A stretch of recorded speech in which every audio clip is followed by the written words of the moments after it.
Hello guys, मैं हूं संजीव पांडे और आप देख रहे हैं आपका अपना चैनल एड्यू मंत्रा। तो गाइस, अपन आज क्या पढ़ने वाले हैं? गैस करो। सर गैस क्या करना है? मतलब दिख रहा है, टाइटल देख ले, सब कुछ गैस करना क्या होता है सर? तो यस, बिल्कुल सही, आपने बिल्कुल सही गैस किया। आज हम टारगेट 95 प्लस सीरीज जो अपना चल रहा है, इसमें एक ज़बरदस्त चैप्टर पढ़ेंगे केमिस्ट्री का। सर हर चैप्टर ज़बरदस्त है, बिल्कुल 10th का हर चैप्टर ज़बरदस्त है, तो मत बोला करो। मैं जब बोलता हूँ ज़बरदस्त तो बस सुन लिया करो, ठीक है? Acid, basis and salts. Okay, तो चलिए शुरू करते हैं। ओके, बिना किसी बकलोली के। ओके, सो स्टार्ट करते हैं अपन का। यस सर, ये क्या है सर? ये थोड़ा सा मैं आपको बता दूं कि हम और कहाँ कहाँ पर हैं। हम टेलीग्राम पर हैं, हम इंस्टाग्राम पर हैं, हम फेसबुक पर हैं, हम यूट्यूब पर है, तो सब जगह पर है सर। मतलब प्ले स्टोर पर भी है। प्ले स्टोर में एड्यू मंत्रा लर्निंग ऐप जाके चेक करो, ठीक है? डाउनलोड करो और बहुत सारे आपको कंटेंट्स मिल जाएंगे, ठीक है? और इसके अलावा अगर आपको और भी सारी चीज़ें चाहिए तो आप sanjeevsir.com, ये जो हमारी वेबसाइट बस विजिट कर सकते हो, ठीक है? तो चाहे वो हैंड रिटन कस्टमाइज नोट्स हो, चाहे क्विजेस हो, ठीक है? बहुत सारी चीज़ें हैं। क्विजेस मतलब लाइव क्विजेस, मॉक टेस्ट, इसके अलावा जो एग्जाम टाइम सपोर्ट है, डाउट डिस्कशन, मतलब बहुत सारी चीज़ें हैं। मतलब आप जाके चेक करोगे, वहाँ पर जो नंबर दिया उसमें जाके चेक करो और कॉल वॉल करो, ठीक है? गेट द आइडिया क्या क्या चीज़ें हैं वहाँ पर। ओके सर, ये क्या है सर? अब हम शुरू करते हैं अपना चैप्टर, ठीक है? तो चैप्टर का नाम है एसिड, बेस एंड सॉल्ट। पहले तो हम थोड़ा इंट्रो देख लेते हैं, उसके बाद एसिड और बेस को हम पहले पढ़ेंगे, सॉल्ट को हम बाद में पढ़ेंगे। बाद में मतलब आज ही की वीडियो में पढ़ेंगे, लेकिन एसिड बेस के पढ़ने के बाद। सर ये क्या है? ये तो कुछ सॉल्ट जैसा दिख रहा है। मतलब मान लो कि फिलहाल ये केमिस्ट्री में कोई केमिकल है, ठीक है ना? Now this is some kind of chemical. तो ये केमिकल के बारे में क्या पूछा जा रहा है sir? What is the nature of this chemical? क्या है इस केमिकल का नेचर?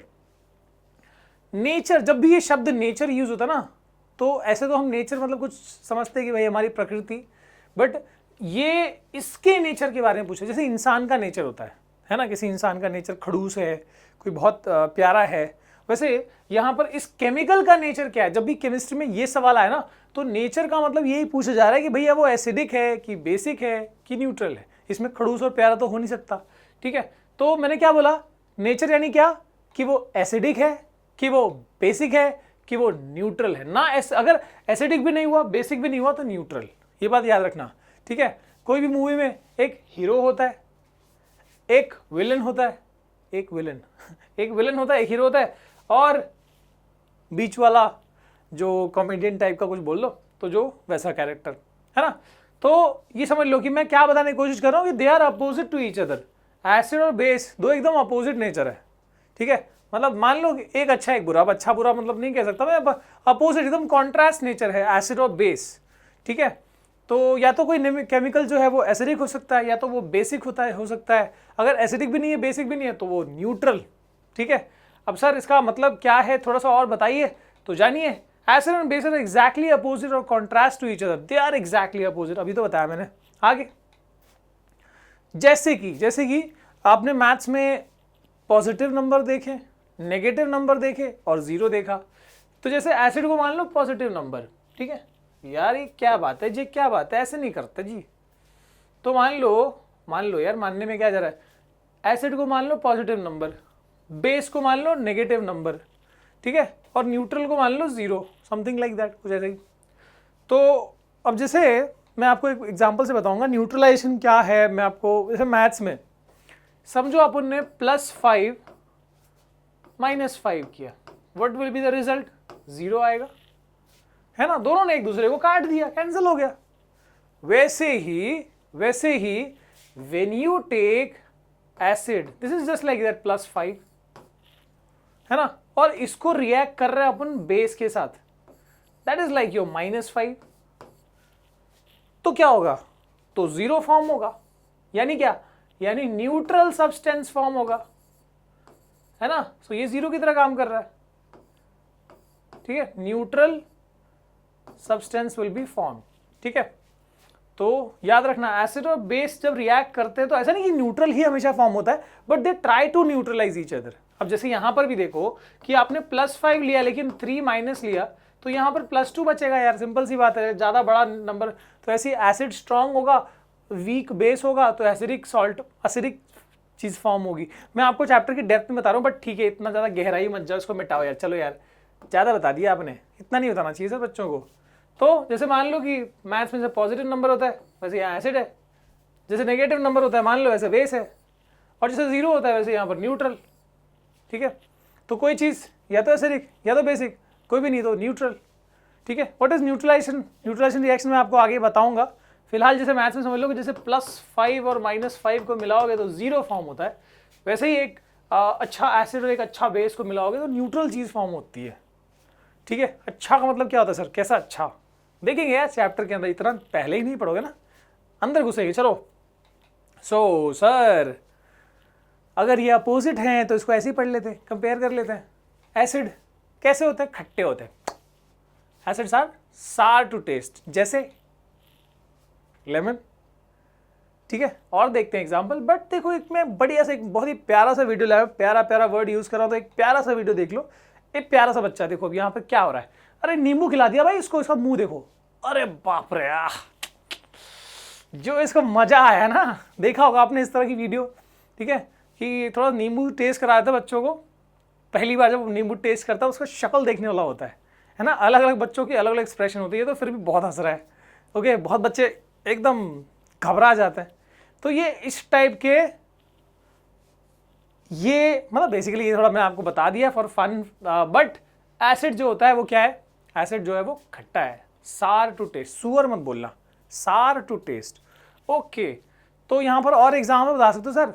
ओ नहीं, यहाँ पर देखते हैं कि अब बात हो रही है जैसे सोप, साबुन, क्या आपने इसका टेस्ट किया है? मैंने उसको बेस साइड में रखा है, तो obviously this is a base, तो क्या आपने इसका टेस्ट किया? किसी ने साबुन टेस्ट किया है? काफ़ी बच्चे लिखते हैं, मैंने पिछले वीडियो में देखा था, कमेंट आए हैं बहुत सारे कि सर हमने साबुन टेस्ट किया है और उसका टेस्ट थोड़ा कड़वा हो। बिल्कुल सही, क्योंकि bases are bitter to taste, not better, they are bitter. कड़वे, वो खट्टे और ये कड़वे, वाह। ठीक है, तो ये हो गया यहाँ पर। और एग्जाम्पल देखिए, चलो, यस, इसमें होता है साइट्रिक एसिड या सिट्रिक एसिड, इसमें टार्टारिक एसिड। क्या क्या ये क्या है? इमली यार, अब बढ़िया चीज, मुंह में पानी आ जाएगा देख के। ठीक है, so they are obviously sour to taste. और क्या? दही, लैक्टिक एसिड होता है इसमें, sour to taste, not that sour but है ना। उसके बाद विनेगर, हाँ बाप रे, चाइनीज में पड़ता है ना। तो यहाँ पर वैसे this is not good for health, बस बता रहा हूँ भाई, एसिडिक है, ज़्यादा नहीं, थोड़ा बहुत कंज्यूम कर सकते हैं, बट अगेन बहुत जगहों पे बंद कर दिया गया, अच्छा नहीं है हेल्थ के लिए। ओके, सो ये हो गया अपना एसिड का एग्जांपल। थोड़ा बेस का देख लेते हैं सर, जैसे सोप हो गया, बिटर टू टेस्ट, और बेकिंग सोडा। ठीक है, एक बार गलती से पता है क्या हुआ था, मैं कटोरे में रखा हुआ था, बेकिंग सोडा ही था या डब्बे में था, और उसको फिर मैंने नमक की तरह ले लिया था और उसको टेस्ट किया ना, अजीब सा गंदा सा टेस्ट आया था यार। ठीक है, तो मतलब सोचो ना, आप एक्सपेक्ट कर रहे हो कि आप नमक कंज्यूम करने वाले हो किस चीज़ में डाल, और बेकिंग सोडा, बाप रे, सोच के दिमाग खराब हो जाता है।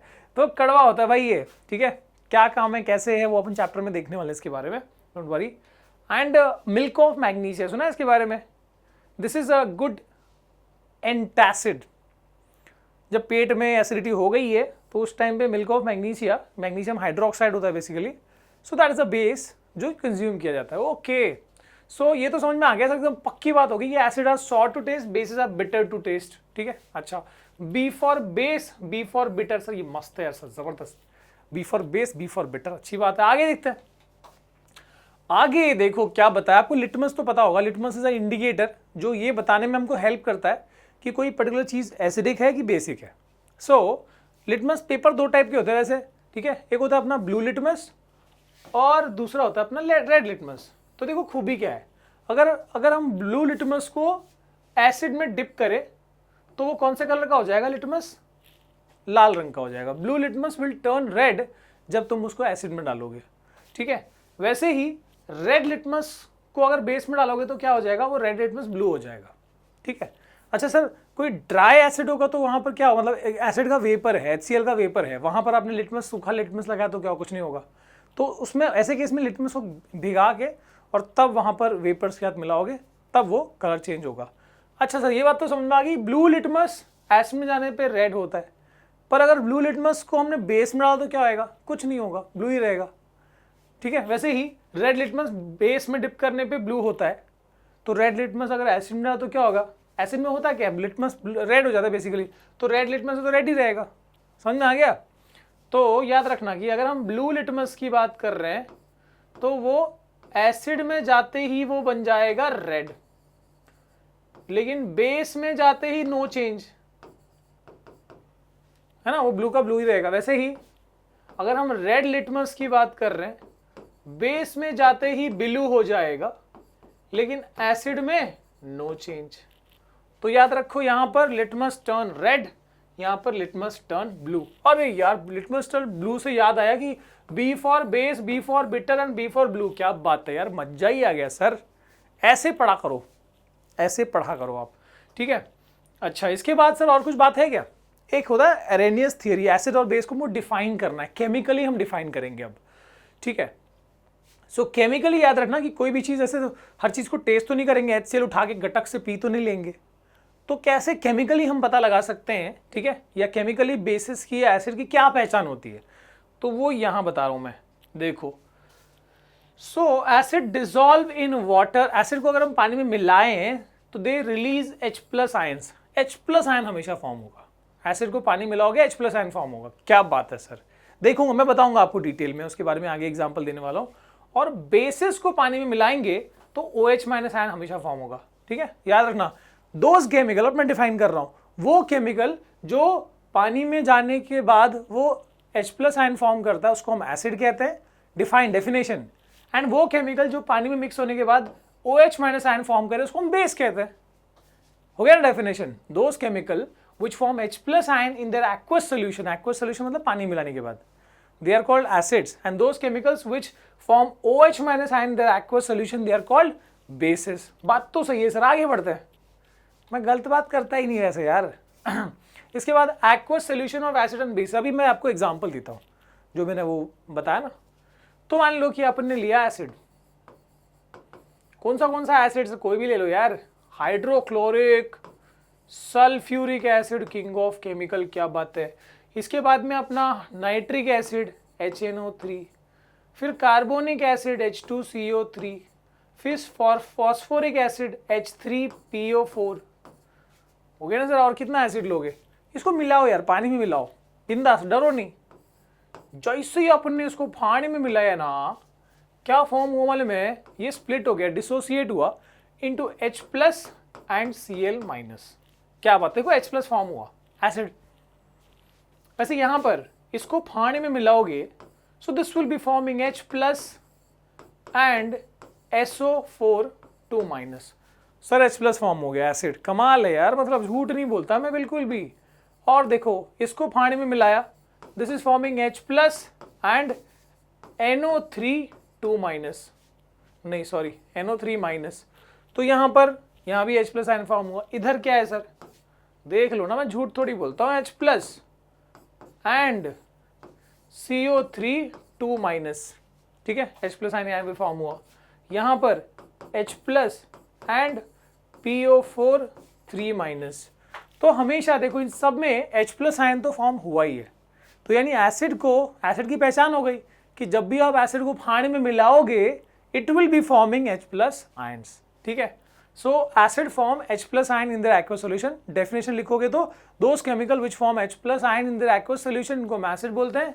और यहाँ पर देखते हैं बेसिस में OH- कैसे फॉर्म होता है। बट यहाँ पर देखो एक और बात आपको बहुत खास बता रहा हूँ कि कभी कभी ये भी होता है कि पानी में मिलाओ ना आप, तो H+ आयन फॉर्म हो तो गया, पर वो ना वाटर से मिक्स होके ना, और वो क्या बनाता है H3O। देखो H+ है ना, H2O तो ऑलरेडी है, ये वाटर से मिक्स हो जाएगा और H3O+ बनेगा। इसको हाइड्रोनियम आयन बोलते हैं, हाइड्रोनियम आयन, ठीक है। स्पेलिंग जगह नहीं है, यहाँ पर लिख देता मैं, hydronium. Hope you can hear me, okay. तो ये एसिड की पहचान हो गई सर, डेफिनेशन बना लिया यहाँ से अपन ने। और क्या बेसिस के बारे में देखें, चलो देख लेते हैं।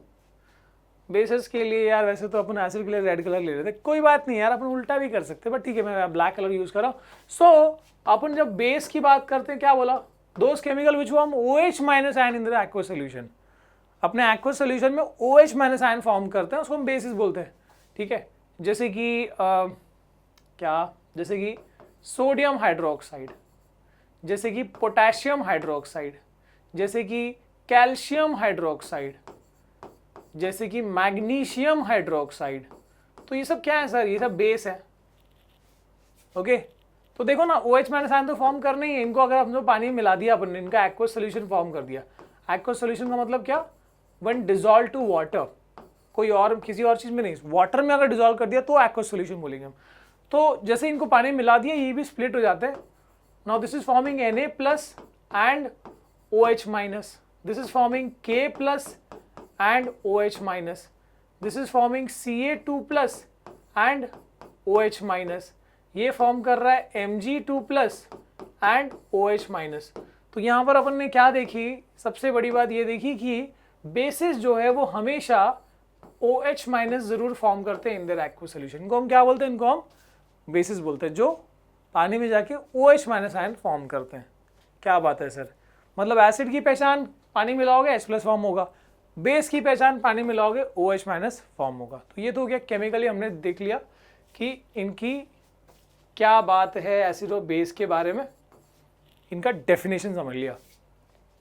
Finally one more time, those chemicals which form H plus ions in their aqueous solution, they are called acids, and those chemicals which form OH minus ions in their aqueous solutions are called bases. ठीक है। अच्छा sir, यहाँ पर एक बात बताओ कि अपन ने ये भी सुना ना, स्ट्रॉन्ग एसिड, वीक एसिड। अब जैसे यहाँ पर ना ये तीनों ना स्ट्रॉन्ग एसिड है, ठीक है, ये वाला वीक एसिड है, वीक या माइल्ड बोलते हैं।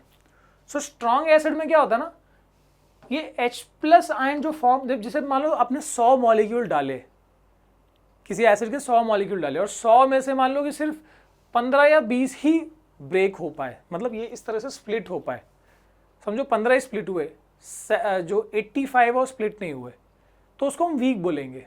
सो those acids which form less H plus ions in their aqueous solution, सुनना, those acids which form less H plus ions in their aqueous solution, they are called mild acids. ठीक है। और ऐसे ही more H plus ions, मतलब मान लो 30% से ज्यादा, मान लो 45, 50, 60, 70 इतने मॉलिक्यूल्स अगर स्प्लिट हो रहे हैं, डिसोसिएट हो रहे हैं, ठीक है, और मतलब उतने ही obviously H plus ions form होंगे, तो हम क्या बोलेंगे, those acids which form more H plus ions in their aqueous solution, they are called strong acids. ऐसे ही बेस का भी है, those which form more OH minus ions, जो ज्यादा OH माइनस आयंस फॉर्म करते हैं उनके एक्वस सॉल्यूशन में, those bases which forms more OH minus ions in their aqueous solution, they are called strong bases, and those which form less OH minus ions in the aqueous solution, they are called weak bases। ठीक है sir. तो यहाँ पर मैं आपको आगे उस पे पॉइंट पे वैसे एग्जांपल दे दिया आपने, बट देख लेंगे, ठीक है, एक और बार। सो सम नेचुरली अकरिंग एसिड्स, जैसे विनेगर में कौन सा एसिड होता है, एसिटिक एसिड, फॉर्मूला अपन पढ़ेंगे कार्बन कंपाउंड चैप्टर में, ठीक है, इसके बारे में, ये सब organic acids. Then we have orange, orange हो या लेमन हो, उसमें क्या होता है, साइट्रिक एसिड या citric acid. Then we have tamarind, इमली के अंदर टार्टारिक एसिड, टमेटो के अंदर ऑक्सैलिक एसिड, ठीक है, कर्ड के अंदर लैक्टिक एसिड, लेमन के अंदर साइट्रिक एसिड, है ना, लेमन या ऑरेंज का, ठीक है। एंट स्टिंग, चींटी जो काटती है हमको, है ना, फूल जाता है, तो उसमें कौन सा एसिड, उसमें मिथनोइक एसिड या फॉर्मिक एसिड भी बोलते हैं, ठीक है। निटिल स्टिंग, ये जो खुजली का एक पत्ता आता है, निटिल लीव्स, ठीक है, उसके उसमें क्या होता है, that is also methanoic acid. Okay, ये तो बात ठीक है सर, एकदम बढ़िया बात है। और भी हैं, बहुत सारे हैं यार, ग्रेप्स में गिब्रिक एसिड, एप्पल में मैलिक एसिड, कई सारे हैं। आगे व्हाट आर एल्कलीज, हाँ सर, ये वर्ड तो अपन ने लाइफ प्रोसेस में सुना था ना, एल्कली, एल्कलाइन, जो बाइल जूस होता है वो फूड को अल्कलाइन बनाता है स्मॉल इंटेस्टाइन में, है ना। सो एल्कली क्या होता है, मैंने वहां बताया था कि एल्कली को बेस से रिलेट करना, तो यहां पर भी एल्कलीज कुछ और नहीं है, वो बेसिस ही होते हैं, पर कुछ स्पेशल बेसिस। कौन से वाले, वाटर सोल्यूबल बेसिस को अपन एल्कली बोलते हैं। एग्जांपल देखते हैं अपन, जैसे कि sodium hydroxide, potassium hydroxide, calcium hydroxide, ये सब क्या है, दे आर वाटर सोल्यूबल, है ना। So all basis do not dissolve in water, सारे बेसिस पानी में डिसॉल्व नहीं होते, ठीक है। And alkali is the base, alkali वो बेसिस हैं, ठीक है, जो पानी में डिसॉल्व होते हैं। तो बस यही हो गया, water soluble basis are called alkalis. है ना, ये सब वाटर सोल्यूबल बेसिस है। Water soluble basis are called alkalis. इनकी और खूबी क्या है, they are soapy to touch, है ना, स्लिपरी स्लिपरी, साबुन का पानी कैसा होता है, सोपी टू टच, बिटर, बेसिस तो बिटर होता ही है, एंड कोरोसिव, ठीक है, काफ़ी करोसिव होते हैं, मतलब स्ट्रॉन्ग में मान सकते हो इनको, ठीक है। नेवर टेस्ट और touch them as they may cause harm, है ना। अभी इसको कौन टेस्ट और टच करने जाएगा यार, मतलब ऐसे बीकर में जहाँ पर उंगली डालो सोडियम हाइड्रोक्साइड है, नथिंग आएगा बाहर, सो डोंट डू दैट, ठीक है। आगे आगे sir, acid plus base give salt and water. इसको क्या बोलते हैं, इसको मैंने बताया था, इसको न्यूट्रलाइजेशन बोलते हैं। जब एसिड और बेस, लाइक हम कोई पॉजिटिव नंबर और कोई नेगेटिव नंबर ऐसे हमने लिया, क्या होगा, जीरो फॉर्म होगा, है ना, like this. So this is neutralisation reaction, ठीक है। एग्जाम्पल देख लो, जैसे HCl है प्लस NaOH है, now this is acid, this is base, ये सोडियम इसके साथ आ जाएगा Cl के साथ, ये हो जाएगा NaCl, और बेसिकली डबल डिस्प्लेसमेंट हो रहा है ये, और H आ गया OH के साथ, क्या बन गया, H2O, ठीक है। और भी एग्जाम्पल है जो मैं आगे बताऊंगा आपको, ठीक है। वैसे ये क्या है, अपन जो पढ़ रहे हैं एसिड और बेस की जब रिएक्शन पढ़ते हैं तो उसको बोला था chemical properties. So now we are going to deal with chemical properties of acids and basis, यानी क्या, यानी इनके कुछ रिएक्शंस देखेंगे अपन, ठीक है। सो chemical properties of acids and basis, इनके कुछ इंपॉर्टेंट रिएक्शन अपन देखने वाले। सबसे पहला, मेटल के साथ, तो चाहे एसिड हो चाहे बेस हो, मेटल से रिएक्ट होगा तो वहां पर सॉल्ट और सॉल्ट के साथ साथ हाइड्रोजन गैस फॉर्म होगा। Both the cases salt plus hydrogen gas will be evolved. Then यहां पर एग्जांपल दो सर, ऐसे काम नहीं चलेगा। जैसे मान लो अपन ने ले लिया HCl, जिंक से मिला दिया, क्या बन गया, ZnCl2 plus hydrogen gas, balance कर लेना आप, ठीक है। फिर H2SO4 जिंक से मिला दिया, क्या फॉर्म हुआ, ZnSO4 प्लस हाइड्रोजन गैस, ठीक है। अच्छा, इसके बाद बेस की बात करते हैं, तो यहां पर क्या होता है, देखो all basis do not react with metals, ठीक है। तो यहां पर कुछ है, यहां पर देख लेते हैं अपन, जैसे सोडियम हाइड्रोक्साइड, इसको अपन ने जिंक से मिलाया तो ये फॉर्म कर रहा है Na2ZnO2, sodium zincate plus hydrogen, ठीक है। सारे बेसिस प्रॉपर्ली रिएक्ट नहीं करते मेटल के साथ में, सो यहाँ पर सोडियम जिंकेट Na2ZnO2 और so that is a salt, और ये हाइड्रोजन। तो एसिड हो या बेस, मेटल से रिएक्ट करके वो सॉल्ट और हाइड्रोजन फॉर्म कर रहे हैं, याद रखना इस चीज़ को, ठीक है। ये तो हो गया एक इसका इंपॉर्टेंट चीज़। अच्छा, and all basis do not react with like metals. इसके बाद क्या है सर, इसके बाद सर इसको मिटाना पड़ेगा, एक मिनट, इस दूसरे वाले को मिटा देता हूँ, ठीक है, इसको मिटा दिया। अब देखते हैं नेक्स्ट वाला, ठीक है।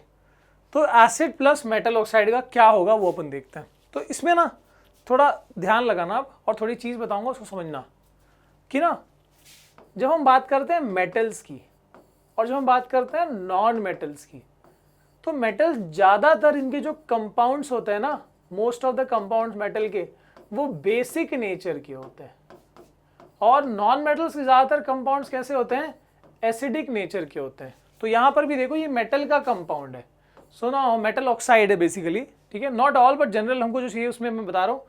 सो यहाँ पर metal plus acid plus metal oxide, metal का कंपाउंड ज़्यादातर बेसिक, तो मेटल ऑक्साइड याद रखना, मेटल ऑक्साइड बेसिक होता है।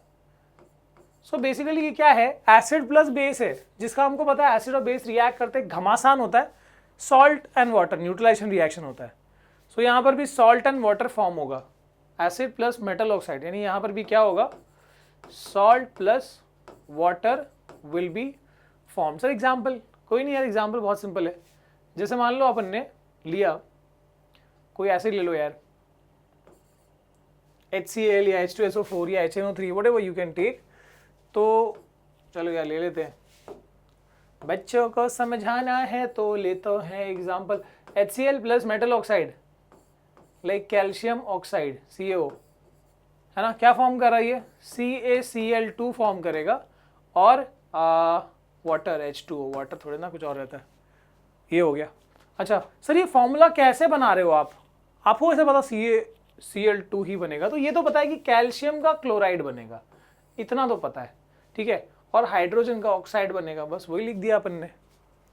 लेकिन फॉर्मूला कैसे बना रहे हो, CaCl2 ही कैसे बना, इसके लिए आपको ना how to make chemical formula Edumantra, ये आपको सर्च करना होगा यूट्यूब में, तो इसके बारे में स्पेशल वीडियो बनी है जो आपको देखना है, ठीक है। तो उसके बाद ये आ जाएगा। देन अब देखो ऐसे ही है, मैंने बताया मेटल के ज़्यादातर कंपाउंड बेसिक होते हैं, नॉन मेटल के कंपाउंड ज़्यादातर एसिडिक होते हैं। तो देखा यहाँ पर नॉन मेटल ऑक्साइड, जैसे एसिड को मेटल ऑक्साइड से रिएक्ट किया, बेस को नॉन मेटल ऑक्साइड से, ठीक है। तो नाउ ये बेस है और ये क्या है, नॉन मेटल ऑक्साइड कैसे होते हैं, एसिडिक नेचर, ये एसिड है। So again this is acid plus base giving salt and water, ये भी क्या है, न्यूट्रलाइजेशन ही है, सॉल्ट प्लस वाटर फॉर्म होगा यहाँ पर भी।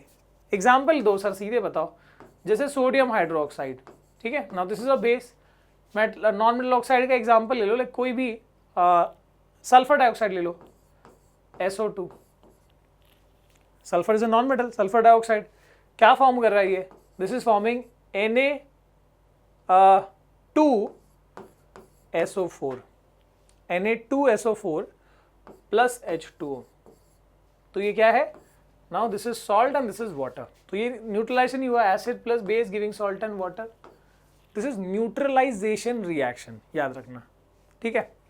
अच्छा, और इसके बाद एक और है एसिड प्लस मेटल कार्बोनेट या फिर acid plus metal hydrogen carbonate या बाइकार्बोनेट। तो ऐसे केस में मैंने बताया मेटल के ज्यादातर कंपाउंड क्या होते हैं, basic, now they are also basic in nature, ये भी कैसे हैं, ये भी बेसिक नेचर के हैं, ठीक है। बट थोड़ा यहां पर फर्क है, अब देखो मैं एग्जांपल लेके बताऊंगा आपको, देखो क्योंकि ये कार्बोनेट है तो एसिड प्लस बेस से क्या फॉर्म होता है, एसिड प्लस बेस से सॉल्ट प्लस वाटर तो फॉर्म होता है, नो डाउट, ये तो हो गई, क्योंकि कार्बोनेट लगा हुआ है यहां पर, carbon dioxide gas additionally form होता है। जैसे सर एग्जांपल देखते हैं, बिना एग्जांपल के दिमाग नहीं चलती।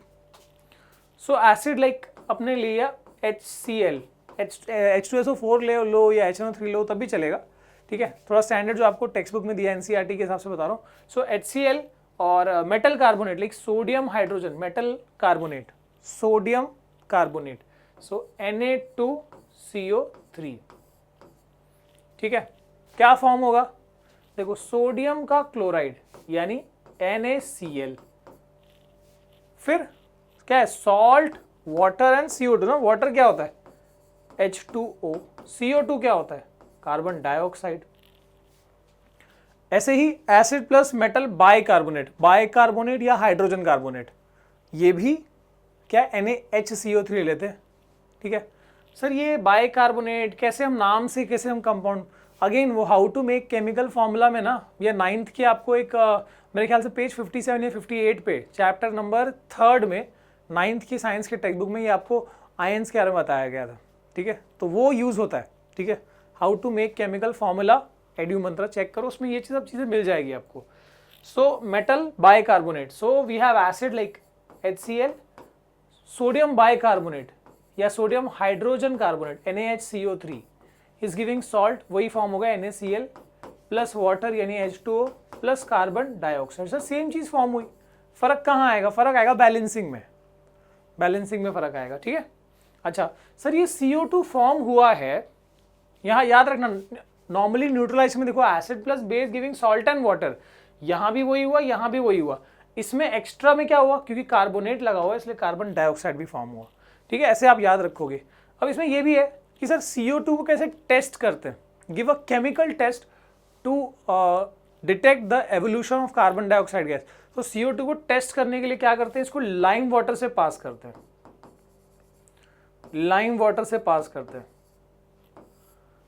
लाइम वाटर क्या होता है सर, लाइम वाटर होता है CaOH ट्वाइस का सोल्यूशन इन वाटर, ठीक है, ये होता है स्लेकेड लाइम। तो स्लेकेड लाइम का पानी के अंदर जो सोल्यूशन फॉर्म होता है when slaked lime is mixed in water, उसको लाइम वाटर कहते हैं, नींबू पानी मत लेना, ठीक है। तो कार्बन डाइऑक्साइड गैस इवॉल्व हुआ है कैसे पता चलेगा, जो रिएक्शन हो रहा है उसमें पाइप लगा दो और उसको लाइम वाटर की कांच की जो ग्लास है उसमें उसको डिप कर दो, ठीक है। तो जैसे CO2 को यहाँ पे पाइप से इसमें डिप कर दिया लाइम वाटर में, तो क्या होगा, लाइम वाटर टर्न्स मिल्की, वैसे तो ये ट्रांसपेरेंट होता है, क्यों ट्रांसपेरेंट सोल्यूशन होता है? क्योंकि ये वाटर सोल्यूबल कंपाउंड है, कैल्शियम जो स्लेकेट लाइम है, कैल्शियम हाइड्रोक्साइड। सो इसका जो सोल्यूशन है वो वैसे ट्रांसपेरेंट था, जैसे CO2 पास होगा ना तो वो मिल्की हो जाएगा। Why this turns milky? क्योंकि इस अब एक नया रिएक्शन होगा। मैं आपको थोड़ा सा यहाँ बताने की कोशिश करता हूँ। एक नया रिएक्शन होगा। क्या एग्जैक्टली सर, क्या रिएक्शन होगा? Just check. थोड़ा सा मैं आपको यहाँ पर डिटेल दे दूँ। So whenever you have this lime water, CaOH twice, ठीक है, ये CO2 से रिएक्ट करेगा, this will be forming CaCO3। तो ये लाइमस्टोन फॉर्म हो गया, calcium carbonate. Now this was water soluble, ये वाटर सोल्यूबल था इसलिए सोल्यूशन कैसे था? क्लियर था, ट्रांसपेरेंट था। पर ये जो फॉर्म हुआ ये व्हाइट कलर का PPT, व्हाइट प्रेसिपिटेट होता है, इसलिए ये सोल्यूशन जो है व्हाइट छोटे छोटे पार्टिकल्स फॉर्म हो गए तो सोल्यूशन जो है पूरा मिल्की दिखने लगता है। ठीक है, पर इसमें यह भी है कि जब आप ज्यादा देर तक कार्बन डाइऑक्साइड पास करोगे, एक्सेस कार्बन डाइऑक्साइड फॉर्म पास करोगे तो फिर से वो ट्रांसपेरेंट हो जाता है। सर ये क्या बात हुई कि पहले वो मिल्की हुआ फिर और CO2 पास किया तो वो ट्रांसपेरेंट हो गया? क्योंकि अब फिर से एक रिएक्शन होता है, जब एक्सेस CO2 होगा, एक्सेस कार्बन डाइऑक्साइड होगा, तो वो क्या करेगा? जो चीज फॉर्म हुई है यानी कैल्शियम कार्बोनेट प्लस वाटर तो है ही वहां पर, plus this is forming CaHCO3 twice, sorry not twice, CaHCO3 twice, calcium hydrogen carbonate. और अगेन ये क्या होता है? Now this is also water soluble, इसलिए जो सोल्यूशन है वो क्लियर हो जाएगा, ट्रांसपेरेंट हो जाएगा। समझा बात? तो जब हम CO2 को पास करेंगे लाइम वाटर से तो वो ट्रांसपेरेंट से मिल्की हो जाएगा, क्योंकि स्लेकेट लाइम क्या था? वाटर सोल्यूबल था। अब जो चीज फॉर्म हुई वो कैल्शियम कार्बोनेट है, that is water insoluble, white PPT, इसलिए सोल्यूशन क्या हो गया? व्हाइट कलर का या फिर मिल्की हो गया। अब और CO2 पास करोगे तो क्या होगा? फर्दर रिएक्शन होगा। ठीक है, what is that further reaction? Extra CO2 जो है वो कैल्शियम कार्बोनेट से रिएक्ट करेगा along with water to form calcium bicarbonate which is again water soluble, इसलिए सोल्यूशन जो है वो ट्रांसपेरेंट या क्लियर हो जाएगा।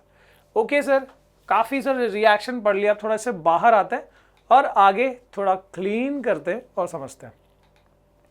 नाउ वी हैव, मैंने ये चीज ऑलरेडी बता दी आपको तो आई डोंट थिंक इसमें डिस्कशन लगेगा हमको। व्हेन आई से स्ट्रॉन्ग एसिड, स्ट्रॉन्ग एसिड कौन सा होता है? स्ट्रॉन्ग एसिड वो होता है जो पानी में घुलने में ज्यादा H+ आयन फॉर्म करे in water.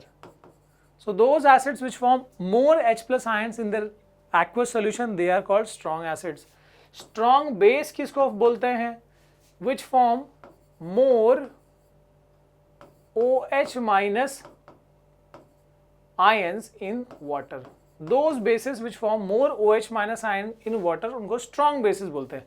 सर एग्जाम्पल दे दो सर, समझ में आ जाएगा। एग्जाम्पल यहाँ पर है जैसे हाइड्रोक्लोरिक, सल्फ्यूरिक, नाइट्रिक, ये सब स्ट्रांग हो गए। ठीक है, स्ट्रांग बेस में क्या एग्जांपल है? Sodium hydroxide, potassium hydroxide. ठीक है, ऐसे ही वीक एसिड क्या होते हैं? वीक एसिड वो होते हैं which form less H+ ions in water या in their aqueous solution. Example is carbonic acid, phosphoric acid. ठीक है, जो ऑर्गेनिक एसिड्स होते हैं जैसे methanoic acid, acetic acid, they are weak acids. ठीक है, इसके बाद वीक बेस वही है which form less OH- ions in their aqueous solution या इन वाटर। ठीक है, example is your magnesium hydroxide. ठीक है, क्लियर है? अब स्ट्रॉन्ग वीक के अलावा एक और शब्द यूज करते हैं अपन, कॉन्सेंट्रेटेड और डाइल्यूट, तो वो देख लेते हैं। कॉन्सेंट्रेटेड एसिड या बेस क्या होता है? व्हेन आई से कॉन्सेंट्रेटेड तो इसका मतलब क्या होता है, और डाइल्यूट का मतलब क्या होता है? तो कॉन्सेंट्रेटेड मतलब ये याद रखो कि ये प्योर फॉर्म में है। ठीक है, व्हेन आई से डाइल्यूट मतलब उसमें वाटर मिक्स किया गया है। ठीक है, तो यानी उसमें क्या ऐड किया गया है? वाटर ऐड किया गया, थोड़ा उसका कॉन्सेंट्रेशन को कम किया गया है, डाइल्यूट। ओके, जितना पानी डालोगे उतना डाइल्यूट होता जाएगा। ओके, अब यहां पर थोड़ा आगे बढ़ते हैं और हम प्रोसेस ऑफ डाइल्यूशन, मतलब पानी मिक्स करने से डाइल्यूट होता तो है, पर कैसे मिक्स करते हैं, मतलब ये यहां पे एकदम खतरनाक वाला एसिड मान लो यहां रखा है वेसल में और धुआं निकल रहा है, पानी लेके कैसे छप्प से डाल दोगे इसमें, उड़ेगा सीधा फेस पे जाएगा, ठीक है, हमेशा के लिए बर्थ मार्क आ जाएगा उस पर, ठीक है। सो यहां पर याद रखना डाइल्यूट करने का तरीका क्या होता है, कभी भी पानी को इसमें एसिड में नहीं डाला जाता, दिस इज एब्सोल्युटली रॉन्ग। क्या करते हैं, जितना पानी मिलाना है पहले वो डिसाइड करके, और उस पानी में एक तो पहले स्टिरर रखना है उसमें मिक्स करने के लिए, उसमें धीरे धीरे स्लोली एसिड डालना है और इसको कॉन्स्टेंटली घुमाना है, कॉन्स्टेंट स्टेरिंग करनी है, ठीक है। तो मतलब एसिड स्लोली, एक बार में नहीं, स्लोली डाल के और कांस्टेंट स्टेरिंग करनी है, ताकि एक बार में वो जो हीट है वो उतना ज़्यादा एक साथ ना फॉर्म हो, ठीक है, स्प्लैश ना उड़े, ठीक है। तो इस तरीके से it is not water which is added to acid, it is acid which is added slowly to water, और इसको कॉन्स्टेंटली घुमाया जाता, मिक्स किया जाता है, ठीक है। तो ये प्रॉपर सही तरीका है डाइल्यूशन का। Then we can move to indicator. Sir ये क्या है, हमने देखा ऑलरेडी लिटमस के बारे में कि ऐसे केमिकल्स जो किसी दूसरे केमिकल के बारे में उनका नेचर बताने में हेल्प कर सकता है। इंग्लिश में देखते हैं, सो लाइक लिटमस सॉल्यूशन क्या है सर ये, या डेफिनेशन क्या है इसका इंडिकेटर का, those chemicals which help to detect nature of other chemicals, वो केमिकल्स जो किसी दूसरे केमिकल का नेचर बताने में हेल्प कर रहे हैं उसको हम इंडिकेटर बोलते हैं। सर इसके टाइप्स बताओ, नेचुरल भी आते हैं इसमें, सिंथेटिक भी आते हैं, ठीक है, और इसके अलावा और भी है टाइप, देखते हैं अपन। सो मेनली नेचुरल सिंथेटिक कह सकते हो, ठीक है। तो यहाँ पर ऑल्फैक्टरी इंडिकेटर, ये स्पेशल इंडिकेटर है, कैसे बताया सर इसको, ऑल्फैक्टरी ये शब्द जो है this is related to odour, odour यानी कि क्या, ऑर्डर नहीं, ओडर, ओडर यानी क्या होता है, स्मेल। सो यानी क्या होता है, ये ऐसे इंडिकेटर्स होते हैं जैसे कि यहाँ पर एग्जांपल देखो, क्लोव हो गया, अनियन हो गया, वनीला हो गया, तो ये सब ऐसे इंडिकेटर्स हैं। जैसे अनियन का पेस्ट ले लो आप, उस अनियन के पेस्ट को आपको उसको स्मेल करके देखो तो स्मेल कैसी आएगी, अनियन जैसी आएगी, सीधी बात है। जब आप उसको थोड़ा सा पेस्ट आपने अलग से लिया, उसमें हल्का एक ड्रॉप आपने एसिड मिला दिया, उसका स्मेल थोड़ा डिफरेंट आएगा। और आपने फिर से अनियन का पेस्ट फ्रेश अलग लिया और उसमें थोड़ा सा एक ड्रॉप बेस मिला दिया, उसका स्मेल अलग आएगा। यानी प्योर अनियन का पेस्ट का अलग आ रहा है, एसिड मिला हुआ अनियन का पेस्ट का स्मेल अलग आ रहा है, और बेस मिला हुआ अनियन का पेस्ट का स्मेल अलग आ रहा है। तो ये ऐसे जो केमिकल्स होते हैं, ठीक है, जो हमको किसी दूसरे केमिकल के बारे में उसका नेचर बताने में हेल्प कर रहे हैं, but with change in their odours, ऐसे केमिकल्स को हम ऑल्फैक्टरी इंडिकेटर्स कहते हैं। देख लो क्या है, दोज इंडिकेटर्स या those substances whose odour changes, smell changes in acidic and basic media respectively, acid में अलग, बेस में अलग, ठीक है, they are called olfactory indicators. क्या बोलते हैं इनको कहते हैं ऑल्फैक्टरी इंडिकेटर्स, ठीक है। ऑल्फैक्टरी वर्ड से याद में स्मेल से रिलेटेड है, ओके। देन वी हैव, जैसे यहां पर देखो क्या दिया, smell of onion and vanilla diminishes in base and remains as it is in acid. तो यहाँ पर फिलहाल जो मैंने अनियन वाला एग्जांपल दिया उसमें एसिड वाले में आएगा सेम टेस्ट बोलो, सेम स्मेल आएगा, बेस में जो है वो डिफरेंट आएगा, ठीक है। वेनिला की बात कर रहे हैं, आइसक्रीम मत लेना, वेनिला जो एक्चुअल ये होता है, ठीक है, सोर्स, ओके। इसके बाद देखो ये वेनिला का एग्जांपल क्या प्यारा है, वाह, सही है, एक्सट्रैक्ट, वेनिला एक्सट्रैक्ट। इसके बाद हाँ, अब ये वाला भी थोड़ा ज़रूरी है, यूनिवर्सल इंडिकेटर क्या होता है sir, universal are indicators are those indicators which not only detect the nature of other chemical but also determine the acidic and basic strengths। मतलब ऐसे इंडिकेटर्स जो किसी दूसरे केमिकल में जाते ही या उनको मिक्स करते ही ये तो बताएंगे कि वो एसिड है कि बेस है, पर अगर वो एसिड है तो वो कितना स्ट्रॉन्ग या कितना वीक एसिड, उसकी स्ट्रेंथ बताने में हेल्प करेंगे। और वैसे ही बेस है तो कितना स्ट्रॉन्ग या कितना वीक है, ठीक है। इवन न्यूट्रल है तो भी बता देंगे। तो इतना ज़बरदस्त, ऐसे वाले इंडिकेटर्स को हम यूनिवर्सल इंडिकेटर कहते हैं। एग्जाम्पल होता है pH paper. P stands for potence, potence का मतलब होता है स्ट्रेंथ, जर्मन वर्ड है, और H stands for hydrogen ion, hydrogen ion, ठीक है। तो हाइड्रोजन आयन की स्ट्रेंथ बता सकते हैं ये, और उसी से बेसिकली आइडिया लगता है कि वो कितना स्ट्रॉन्ग या कितना वीक एसिड या बेस है, ठीक है। तो ये बहुत ज़बरदस्त होता है, इनका एप्लीकेशन बहुत ज़बरदस्त है, क्योंकि लिटमस से हमको क्या लगेगा पता कि बस ये कि भाई वो एसिड है कि बेस है, पर कितना स्ट्रॉन्ग है या कितना वीक है वो कैसे पता लगेगा। So for that you will need this universal indicators, ठीक है। अब जैसे यहाँ पर पीएच पेपर का देखो, यहाँ बताया गया है दिस इज पीएच पेपर। अब इसको मैच किया जाएगा, यहाँ ये पीएच स्केल है, ये जो दिया है ना दिस पीएच स्केल, और ये पेपर है। हम डिप करेंगे इसको और चेक करेंगे इस पे, देखो मैं बताऊंगा आगे procedure. Yes, so we have now this pH paper, ये है पेपर, इसको डिप किया जाएगा। सपोज ये केमिकल है, इसका मेरे को पता नहीं कि नेचर क्या है, आई नीड टू चेक कि भाई वो एसिडिक है कि बेसिक है, कितना स्ट्रॉन्ग है कितना वीक है, आई डोंट नो। तो मैं उसको इसमें डिप मतलब करने वाला हूँ और चेक करूंगा। और पीएच स्केल में थोड़ा सा इसको अलग तरीके से दिखाता हूँ यहाँ पर। So now this is a pH scale, ठीक है। तो अब कैसे हम इसको चेक करेंगे वो देखना। पहली बात तो ये स्केल जो नॉर्मल सा एक जो पीएच स्केल होता है उसमें 14 सेगमेंट्स होता है, राइट फ्रॉम दिस 0 से लेके 14 तक का सेगमेंट्स है, काफ़ी में 1 से 14 भी होता है, ठीक है।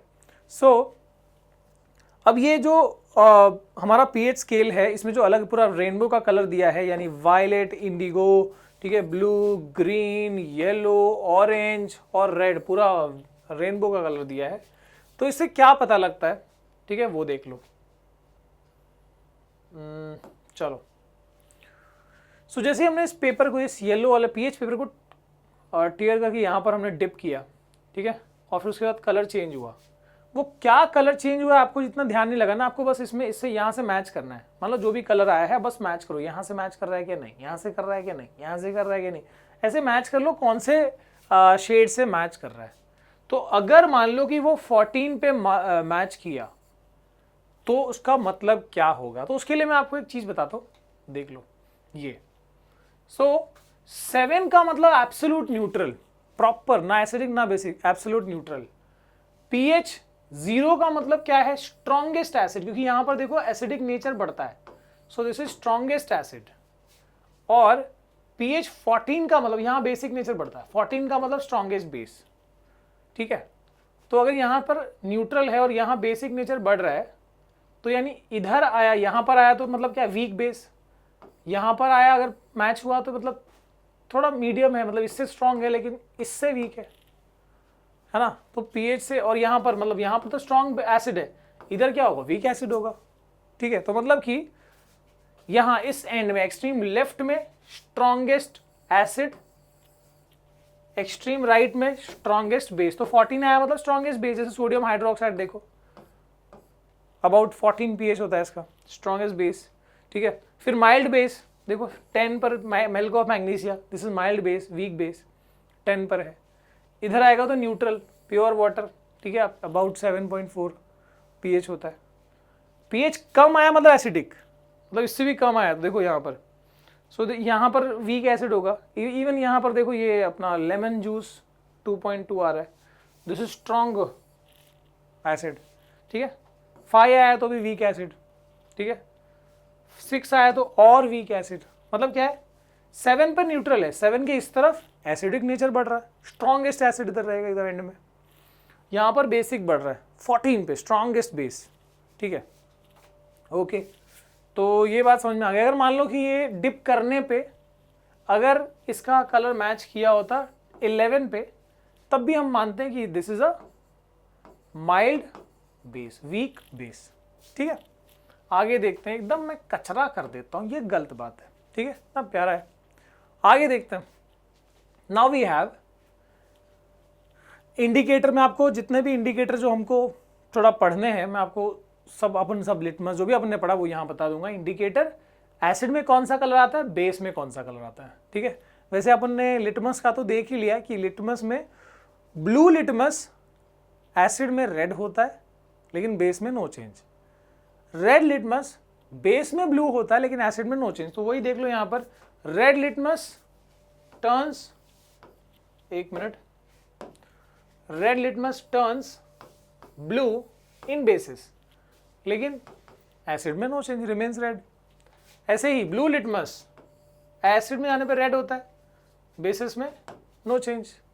फिर हमारे पास है टर्मरिक, हल्दी, दैट इज ऑल्सो इंडिकेटर।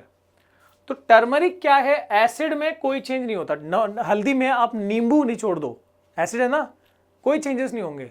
लेकिन आप उसमें साबुन मिला दो या फिर आप उसमें क्या करो, चूना मिला दो, चूना इज अ बेस, है ना, स्लेकेड लाइम है वो भी। सो आप जब हल्दी को, जो कि येलो कलर का है, आप जैसे ही उसको बेस में मिलाओगे, चूना मिला दिया आपने, लाल रंग आ जाएगा, एकदम मजेंटा, एकदम मतलब डीप कलर आएगा उसका, ठीक है। तो टर्मरिक एसिड में नो चेंज, बेस में रेडिश कलर का हो जाएगा। Then we have phenolphthalein. Phenolphthalein देखो यहाँ पर दिखाए, कोशिश की है, जैसे यहाँ पर इसके अंदर ये वाटर एकदम ट्रांसपेरेंट सोल्यूशन ही होता है। सो फिनोल्फ्थलीन जो है वो एसिड में अगेन नो चेंज, कलरलेस है, कलरलेस रहेगा एसिड में, लेकिन यहां पर आप नो चेंज याद रखो, नो चेंज, ठीक है। तो एसिड में नो चेंज, पर बेस में जाते ही वो पिंक कलर का हो जाता है, या बेस जैसे मिक्स करोगे फिनोल्फ्थलीन में, वो ट्रांसपेरेंट से पिंक कलर का हो जाएगा। And finally this methyl orange, इसका बहुत जबरदस्त है। सो methyl orange, methyl orange acid में, देखो अभी जैसे ऑरेंज है, एसिड में रेड कलर का होता है और बेस में येलो कलर का हो जाता है। मतलब इसमें ये बाकी सब में क्या हो रहा था, सिर्फ कोई भी एक में चेंज हो रहे थे, एक ही चेंजेस, या तो एसिड में या तो बेस में। यहां पर क्या हो रहा है, देखो यहां पर ये एसिड में जाने पे, एसिड मिक्स करने पे रेड हो जाता है और बेस मिक्स करने पे येलो हो जाता है। सर इतना कंफ्यूजन है, याद कैसे रखें? तो इसके लिए हमने ट्रिक जो बनाई है वो देखो यहाँ पर।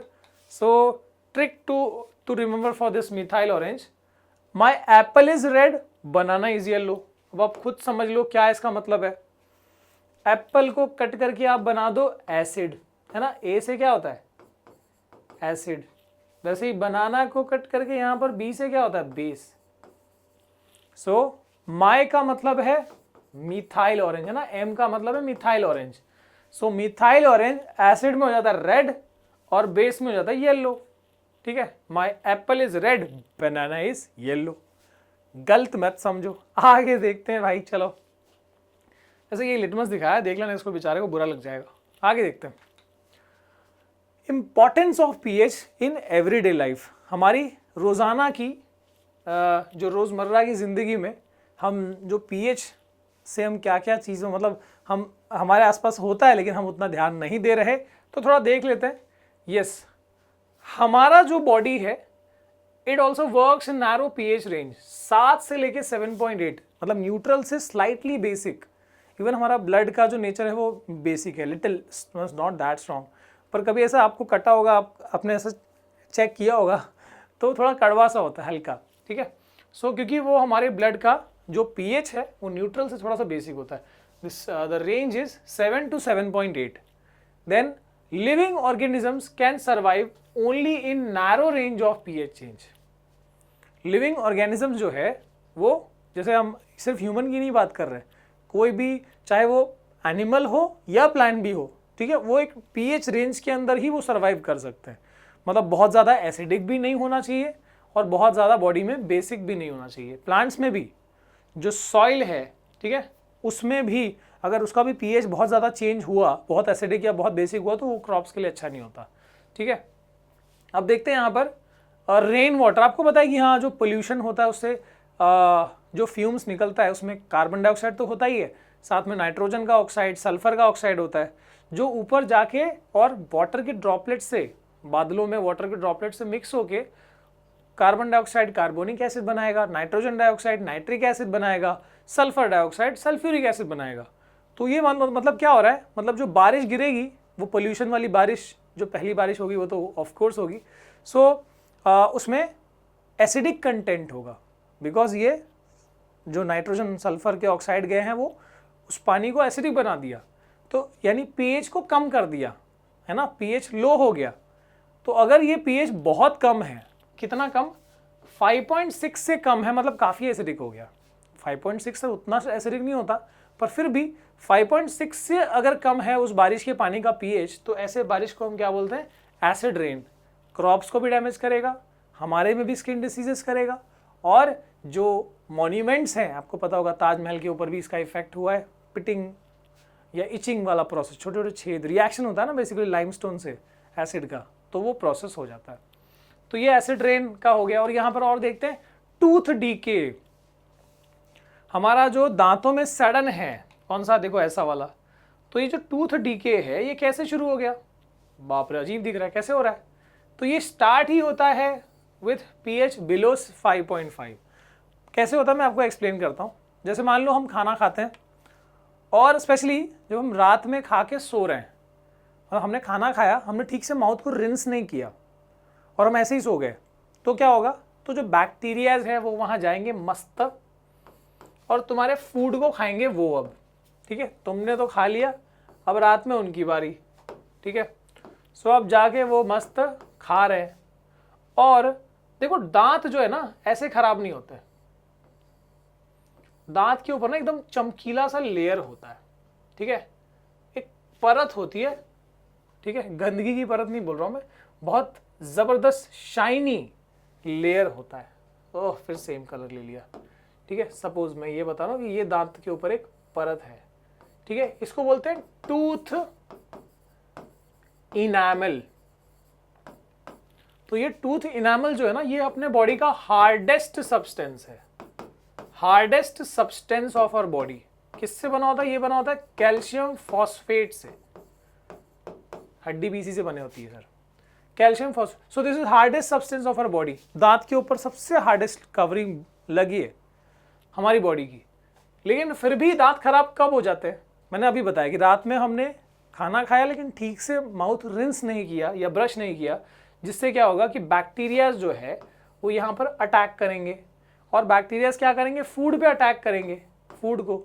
और जैसे वो अपने लिए जब वो प्रोसेस करते हैं, जब खाना अपने लिए वो कंज्यूम करते हैं, तो यहाँ पर क्या होगा, यहाँ पर वो एसिड फॉर्म करेंगे। Now they will produce acid. इसलिए सुबह उठते हैं तो माउथ जो मुंह का टेस्ट है वो अजीब सा खट्टा सा होता है, बिकॉज वो और जितना आपने रात में खा के और माउथ नहीं, मुंह नहीं धोया है, तो और वो खट्टा ज़्यादा लगेगा। सो दैट इज बिकॉज कि वो बैक्टीरियाज यहाँ पर एसिड फॉर्म कर रहे हैं। और क्या होगा अब, सर ये एसिड फॉर्म हो गया तो ये जो हार्डेस्ट लेयर है क्या होगा, ये रिएक्शन करेगा ना इसके साथ, कैल्शियम फॉस्फेट के साथ ये रिएक्ट करेगा, रिएक्शन करेगा कैल्शियम फॉस्फेट के साथ में, और रिएक्ट करके उसको करोड कर देगा। करोड कर देगा मतलब क्या, मतलब आपके दांत पे जो लेयर थी प्रोटेक्शन की वो लगभग हट जाएगी। अब उसके हट जाने से क्या होगा, बैक्टीरिया एकदम मस्त अटैक करेगा, रे बाबा अटैक करेगा आपके दांत में, घुसता जाएगा वो, ठीक है, और ऐसा जगह बनाएगा, घर बनाएगा वो अपना, ठीक है। So that is tooth decay. और एक दांत सड़ गया तो बगल अगल के दांत को खराब करता जाएगा। और ये कोई मजाक बात नहीं है, थोड़ा सीरियसली लेना चाहिए इसको, ठीक है। अब ऐसे केस में सर क्या करना चाहिए, सर इसका उपाय क्या है, बचे कैसे। तो मैं तो एक बता दिया कि भाई माउथ को रिंस करो, ब्रश करो। और हम जो टूथपेस्ट यूज करते हैं, अपन जो टूथपेस्ट यूज करते हैं, और स्पेशली देखो ये जो एसिड फॉर्म होगा, ठीक है, एसिड तो फॉर्म होगा, पर ये ज़्यादा फॉर्म हो गया तो क्या आएगा, कितना पीएच बता रहा हूँ यहाँ पर 5.5 से नीचे पीएच गिर गया तो ये इतना ज़्यादा होगा कि ये इनामल को ख़त्म कर देगा। थोड़ा बोड़ा चल जाएगा, लेकिन 5.5 से कम हो गया, मतलब ज़्यादा एसिडिक हो गया, तो ये रिएक्शन ज़्यादा हो जाएगा और आपका जो परत है वो निकल जाएगा, ठीक है। अच्छा, टूथपेस्ट का बताओ सर, टूथपेस्ट क्या होता है। Toothpaste is a base, is a mild base. तो ये बेस है ना, हमको पता है बेस, एसिड को एक ही बंदा काट सकता है, वो है बेस। तो हम टूथपेस्ट लगाते हैं ताकि वो जो एसिड फॉर्म हुआ है उसको न्यूट्रलाइज किया जा सके, ठीक है। ओके सर, नीम का दातुन करते हैं, दैट इज ऑल्सो बेस, जो अपना एसिडिक लेवल को कम करता है। देन कमिंग टू ये वाला पार्ट, सर इसको मिटाओ। चलो अभी ना अपन बात करते हैं डाइजेस्टिव सिस्टम में। आपने एसिडिटी सुनी होगी, है ना, टाइम से नहीं खाना खाया या फिर अबनॉर्मल तरीके से ठूस लिया, तो उससे एसिडिटी क्या होता है, pH in our digestive system, वहाँ पर क्या इसका रोल है, एसिडिटी क्यों बोला गया वो देखते हैं। सो हमारे स्टमक में, आपने अगर लाइफ प्रोसेस पढ़ा है तो ये पता होगा कि हमारे स्टमक में एक एसिड रिलीज होता है व्हाट इज दैट? क्या है वो एसिड? Hydrochloric acid. ठीक है, बता दिया करो, बोल लिया करो, बढ़िया लगेगा। ठीक है, सो HCl रिलीज होता है। आपका टाइम है, मान लो रोज दोपहर में आप 2 बजे खाते हो, किसी दिन लेट हो गया, आप 4 बजे खा रहे हो, स्टमक को हैबिट है उस टाइम पे एसिड रिलीज करने की, 2 बजे रिलीज करेगा। एसिड का लेवल बढ़ गया, एसिडिटी। या फिर मान लो कि कभी आपका खाने का एक लिमिट है, लेकिन कभी गई शादी में या फंक्शन में, दबा के खा लिया आपने, तो क्या होगा? मतलब ऐसे केसेस में अब नॉर्मल तरीके से एसिड ज़्यादा रिलीज होगा, और जब ज़्यादा एसिड रिलीज हो जाएगा अब नॉर्मल फूड हैबिट से, अब नॉर्मल फूड कंज्यूम करने से जब एसिड ज़्यादा रिलीज हुआ, उसी को तो बोलते हैं acidity, that is called acidity. अब इस कंडीशन को दूर करना है, एसिड को कम करना है, तो हमको बेस लगेगा। So we consume mild base. इस पर राहत पाने के लिए हम क्या यूज करते हैं? हम माइल्ड बेस कंज्यूम करते हैं, जैसे मिल्क ऑफ मैग्नीशिया, जिसको milk of magnesia is nothing but magnesium hydroxide which is a mild base. ठीक है, सो मिल्क ऑफ मैग्नीशिया हम कंज्यूम करते हैं। अच्छा, माइल्ड बेस, बेस क्या होता है? एसिड का दुश्मन, यानी एंटी एसिड। एंटी एसिड को शॉर्ट फॉर्म में तुम क्या बोल सकते हो? एंटासिड। इसके लिए जो दवाइयाँ होती हैं, ठीक है, कौन सी दवाइयाँ जो हमारे एसिडिटी के लिए दवाइयाँ होती है, उसको एंटासिड कहा जाता है जनरली। ठीक है, ये सर क्लियर, एकदम जबरदस्त क्लियर है।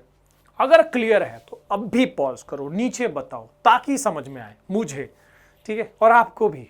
चलो आगे बढ़ते हैं सर, आगे देखते हैं। यस, अब हम सॉल्ट, एसिड और बेस हो गया सर, कमाल है, एसिड बेस पढ़ लिया हमने। अब हम सॉल्ट पढ़ने वाले। सॉल्ट्स कई तरह के होते हैं, सिर्फ NaCl, टाटा नमक और अंकुर नमक, यही नमक नहीं होता, ठीक है, दैट इज NaCl। लेकिन और भी सॉल्ट हैं, हर एक सॉल्ट कंज्यूम नहीं करते हम, है ना। समुद्र में भी कई तरह की कैल्शियम, मैग्नीशियम, कई तरह के सॉल्ट होता है। ठीक है, तो सब सॉल्ट्स के बारे में समझ लेते हैं सर। सबसे पहले जेठालाल क्या करना पड़ेगा? सबसे पहले अपने को ये देखना पड़ेगा सॉल्ट जो है वो, वैसे तो बहुत सारे तरीके से फॉर्म हो सकता है, पर एक मेन तरीका देखते हैं हम यहाँ पर, जैसे न्यूट्रलाइजेशन रिएक्शन। सर वाह क्या बात है, इतना बड़ा मस्त। हमको ये पता है कि सॉल्ट कैसा फॉर्म हो सकता है, और भी तरीके हैं, बट मैं जनरल बता रहा हूँ। Acid plus base giving salt and water.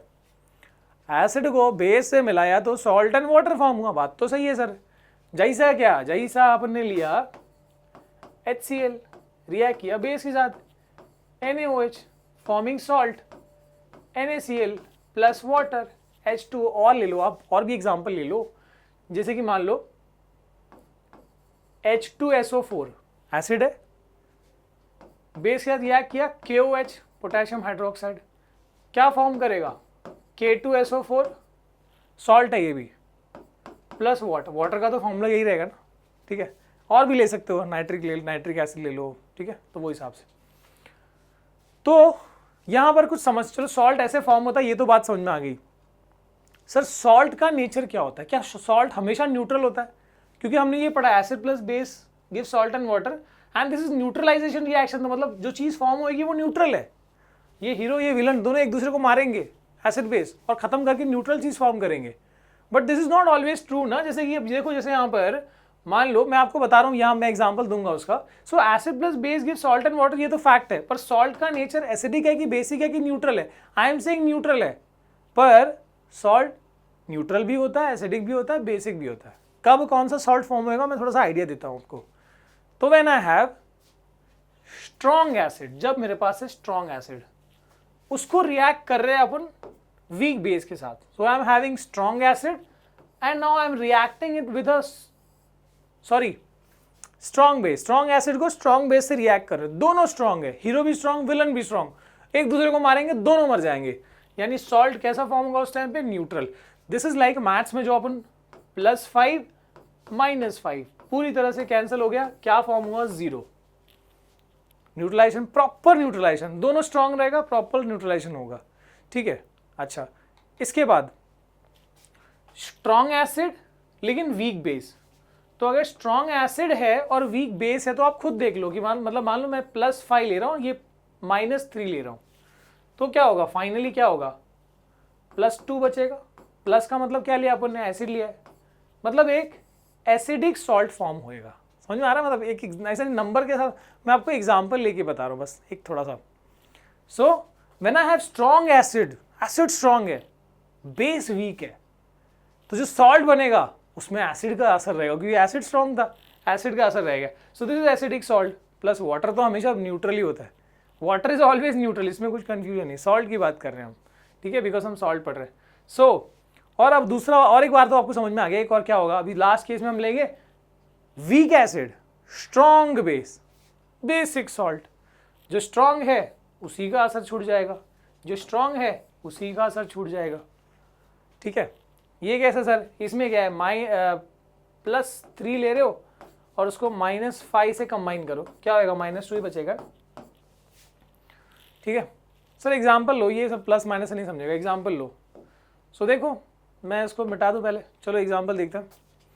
Strong acid like HCl, अभी तो लिखा था अपन ने, strong base sodium hydroxide, forming salt NaCl and water H2O, ठीक है। दिस इज न्यूट्रल सॉल्ट, क्योंकि ये दोनों स्ट्रॉन्ग है, ठीक है। और एग्जाम्पल अपने लिखा था वहाँ पर, H2SO4 sulphuric acid strong acid है, sodium hydroxide NaOH strong base है, so forming Na2SO4 neutral salt बन गया and water, this is always neutral. Strong acid weak base, strong acid जैसे कि H2SO4, चलो वीक बेस अपने लिया था ना मैग्नीशियम हाइड्रोक्साइड, ठीक है, ये वाला बता रहा हूं। So strong acid weak base, तो कैसा बनेगा? एसिडिक सॉल्ट, जो भी बने वो एसिडिक होगा। मैग्नीशियम का sulphate MgSO4, this is acidic salt and water H2O।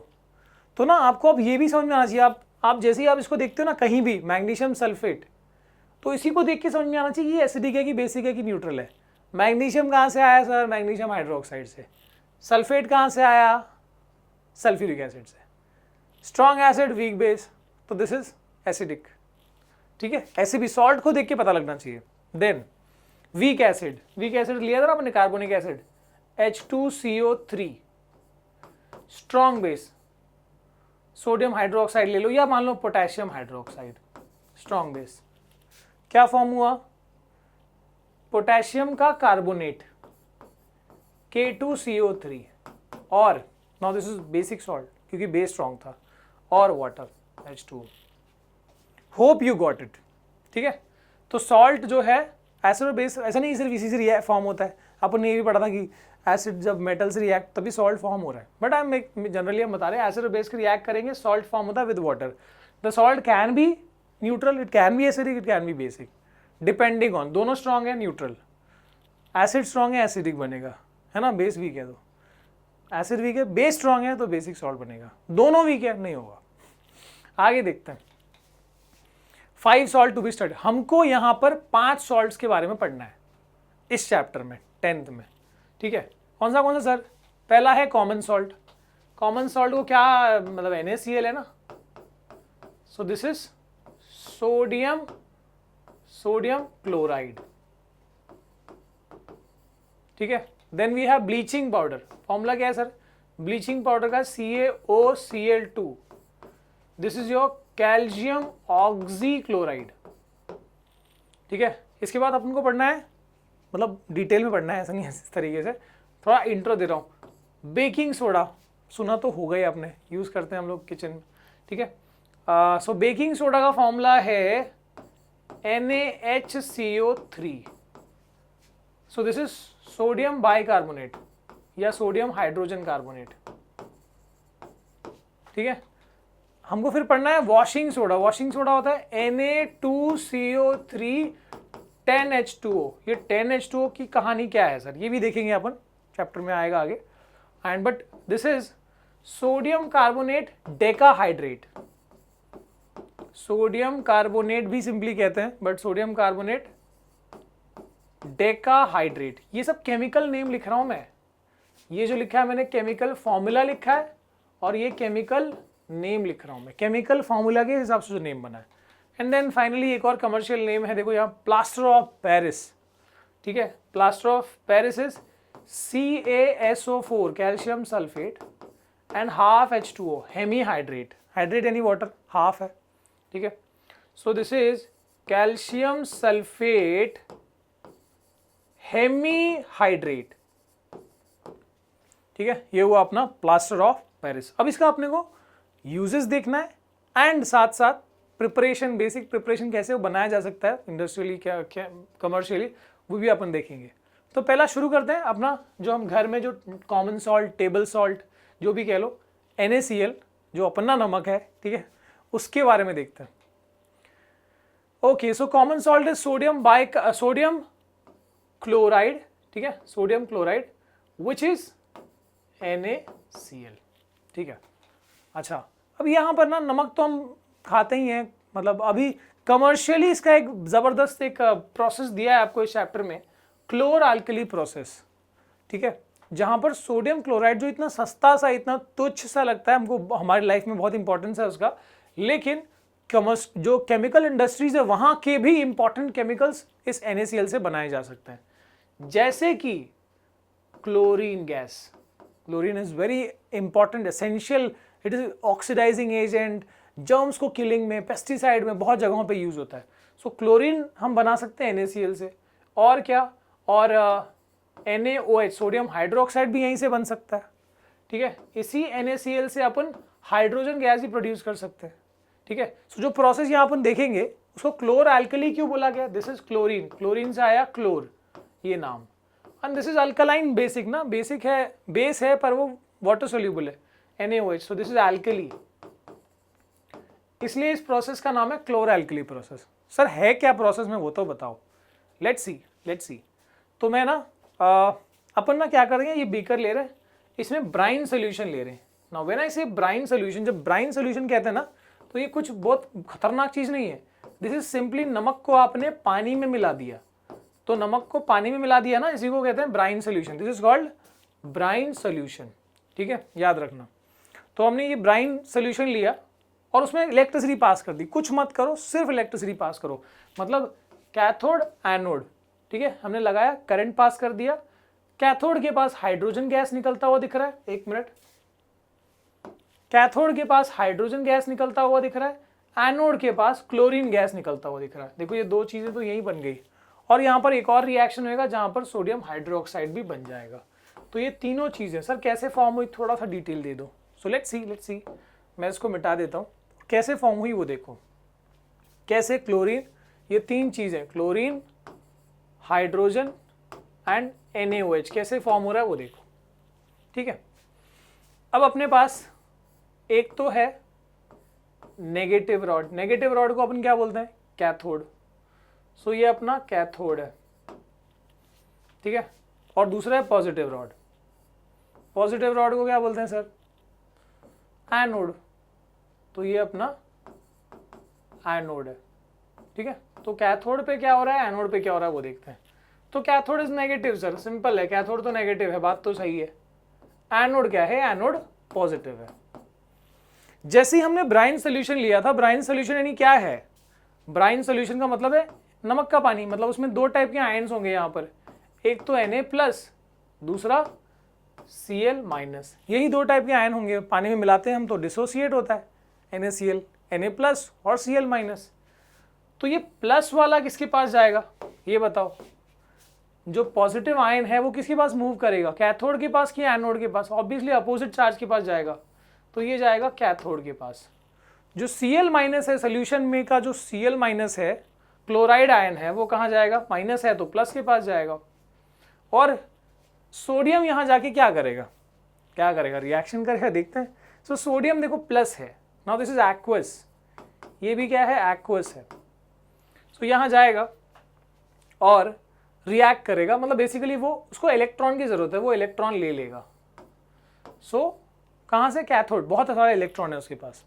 So this sodium ion will accept 1 electron, और जो वो एक्वस फॉर्म में है, जो सोल्यूशन फॉर्म में, अब वो क्या हो जाएगा, अब वो एक्वस लो या मोल्टन फॉर्म में ले लो, ठीक है। तो जो मोल्टन फॉर्म में या लिक्विड फॉर्म में है, अब वो यहाँ पर क्या हो जाएगा, अब वो आ जाएगा यहाँ पर सॉलिड फॉर्म में। जैसे ही वो सॉलिड बनेगा, वो यहाँ पर देखो सॉलिड बन गया, अब वो रिएक्ट करेगा। सो सोडियम किससे रिएक्ट करेगा? पानी से। पानी से रिएक्ट करेगा और क्या फॉर्म करेगा? थोड़ा सा ध्यान देना आप यहाँ पर। सबसे पहले क्या हुआ,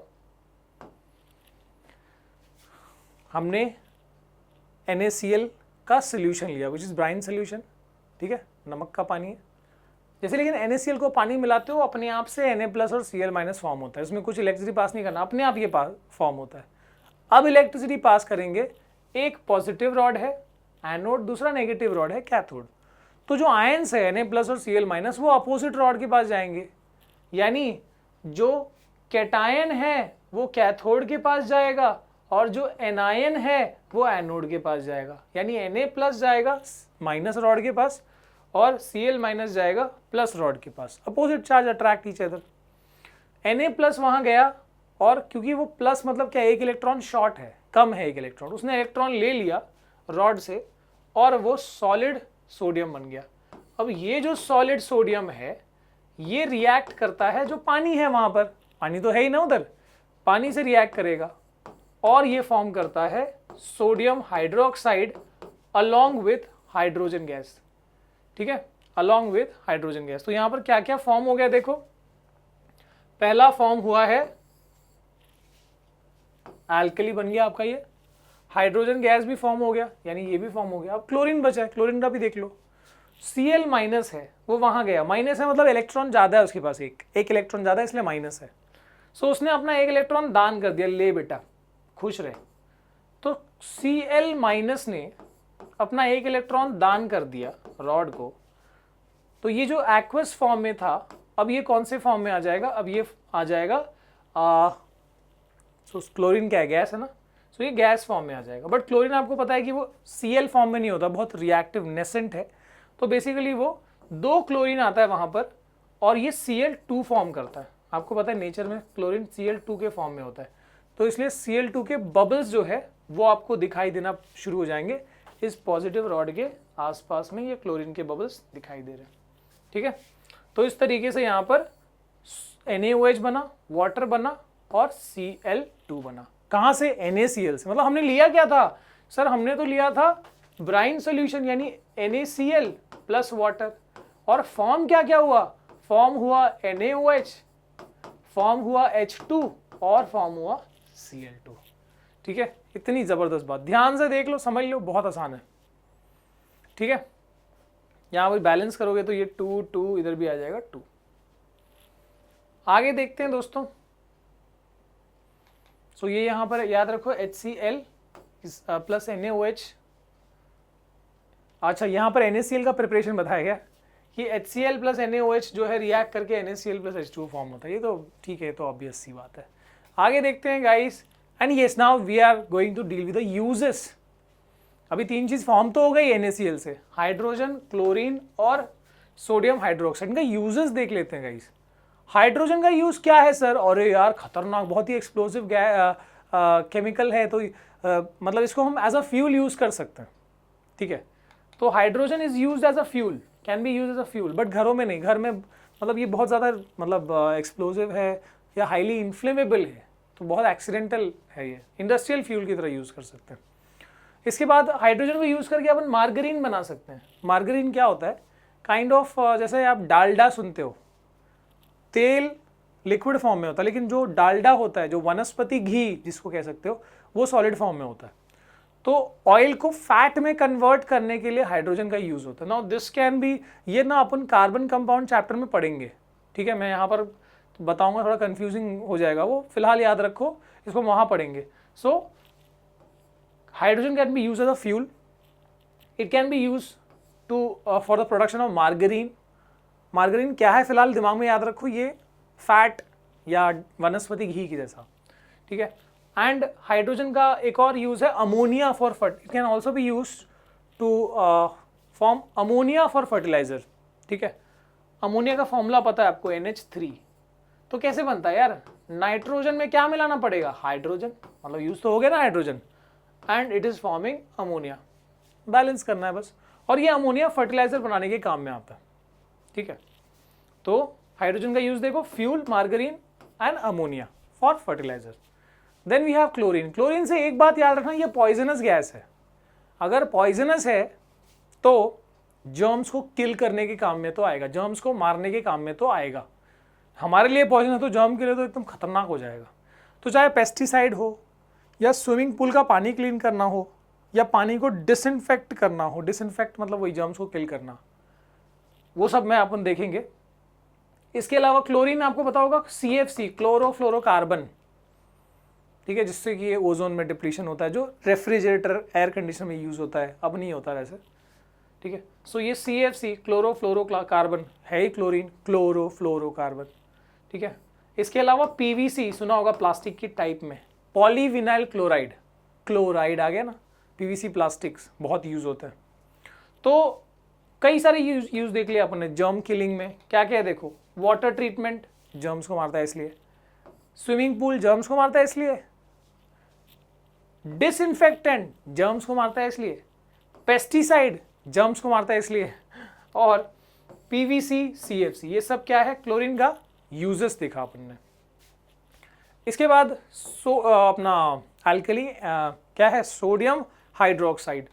यूजेस क्या है, डीग्रीसिंग मेटल्स, मेटल्स के ऊपर जो इलेक्ट्रिक, जैसे फैन में बेरिंग, बॉल बेरिंग वाला जो यूज होता है, तो मेटल्स में जो ग्रीस लगी होती है वो ग्रीस को क्लीन करना, डीग्रीसिंग, उसमें ये इस चीज़ का यूज होता है, डीग्रीसिंग मेटल्स।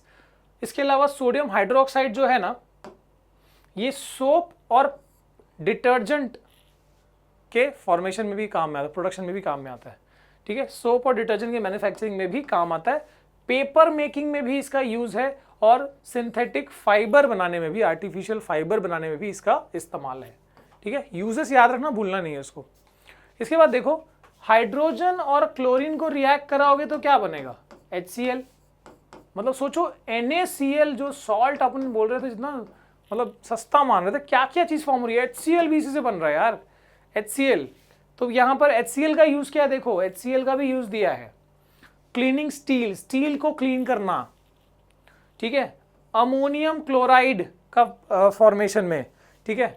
जैसे HCl, अमोनियम क्लोराइड का फॉर्मूला क्या होता है, NH4Cl, तो कैसे बनेगा, इसको अपन अमोनिया से रिएक्ट करेंगे, अमोनिया से HCl रिएक्ट होगा तो NH4Cl बनेगा, और साथ में क्या फॉर्म देंगे, यही फॉर्म होगा ना। So this is ammonium chloride बनाने के काम में आया। इसके अलावा HCl हाइड्रोक्लोरिक एसिड जो है वो मेडिसिन में भी काम आता है और कॉस्मेटिक्स में भी काम आता है। और कहाँ पर, हमारी बॉडी में, स्टमक में भी यही रिलीज होता है ना, HCl, ठीक है, रिलीज होता है, ऐसा नहीं कि वहाँ पर यूज तो है ही, बट हम बाहर से थोड़ी ले जाते हैं, ठीक है। तो ये हो गया हाइड्रोक्लोरिक एसिड का। अच्छा, क्लोरीन और सोडियम हाइड्रोक्साइड को यूज करके ब्लीच बनाया जा सकता है। ब्लीच क्या होता है, ब्लीच नाम से समझ आ रहा है, डर्ट को क्लीन करना। तो ये ऐसा केमिकल बनेगा इनसे, इनकी कॉम्बिनेशन से, जो हाउस होल्ड ब्लीचिंग के काम में आएगा, कपड़ों में से ब्लीच निकालना, ठीक है है ना, ये तो ब्लीचिंग फैब्रिक दिया ही है।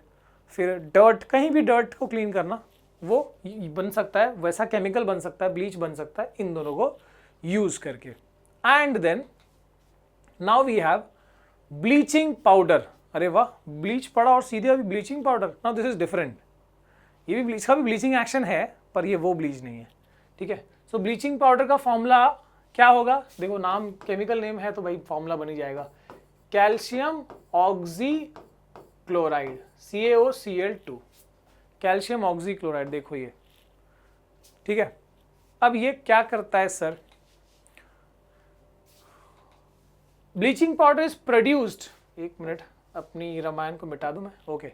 सो bleaching powder is produced by action of, कैसे, देखो यहाँ पर प्रिपरेशन रिएक्शन दिया है, प्रिपरेशन रिएक्शन, कैसे ब्लीचिंग पाउडर को बनाया जा सकता है, प्रोड्यूस किया जा सकता है, by the reaction of slaked lime, ठीक है, chlorine gas on dry slaked lime. तो ये स्लेकेड लाइम है, CaOH ट्वाइस, कैल्शियम हाइड्रोक्साइड, और इस पर क्लोरीन गैस जब पास करोगे रिएक्ट होगा वो, और एक्चुअली वो फॉर्म होगा CaOCl2, यानी इससे हमारा ब्लीचिंग पाउडर फॉर्म हो रहा है। तो ये प्रोडक्शन बताया गया अलॉन्ग विद वाटर, याद रखना, प्रिपरेशन रिएक्शन है इसका ब्लीचिंग पाउडर का, ठीक है। सर इसका यूजेस क्या है, for bleaching cotton and linen in textile industry, ठीक है। ब्लीचिंग पाउडर है तो ब्लीचिंग के काम में तो आएगा ही, ठीक है। And for bleaching wood pulp in paper industry, paper industry में भी वुड पल्प को, वुड पल्प से आपको पता है यूज़ होता है पेपर मेकिंग में, तो उसको भी साफ करना, डर्ट निकालने के लिए हम यूज़ करते हैं ब्लीचिंग पाउडर का। इसके अलावा ये ब्लीचिंग पाउडर में भी देखो क्लोरीन गैस का प्रेजेंस है, क्लोरीन जर्म्स को मारेगा। So bleaching powder is also use for disinfecting drinking water to make it free from germs, and also it is use as an oxidizing agent. ठीक है, chlorine आपको पता होगा काफ़ी अच्छा ऑक्सीडाइज, नॉन मेटल्स में ज़्यादातर जो रिएक्टिव नॉन मेटल्स होते हैं वो बहुत अच्छे ऑक्सीडाइजिंग एजेंट होते हैं। सर ऑक्सीडाइजिंग एजेंट क्या होते हैं? फर्स्ट चैप्टर में पढ़ा था अपन ने केमिकल रिएक्शन वाले में, कि वो केमिकल जो दूसरे केमिकल्स को ऑक्सीडाइज करें, यानी उसमें या तो ऑक्सीजन ऐड करें या तो उसमें से इलेक्ट्रॉन रिमूव कर लें, है ना, तो वो केमिकल, क्लोरीन उसमें एक्सपर्ट है। ठीक है, जो दूसरे केमिकल को ऑक्सीडाइज करता है। ठीक है, तो यहां पर याद रखना है इसको।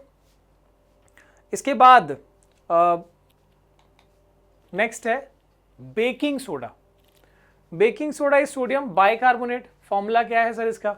NaHCO3 देखा हमने ऑलरेडी। ओके, सो बेकिंग सोडा इतना तो पता है आपको। अगर पता हो उसका कुछ यूजेस तो अभी पॉज करके जस्ट बताओ कमेंट करके क्या क्या यूज है इसका।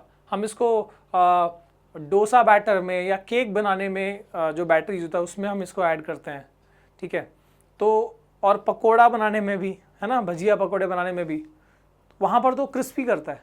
डोसा या फिर केक वाले में क्या करता है? फ्लफी करता है, फुलाता है। तो ये कैसे कर पाता है? ठीक है, देखते हैं।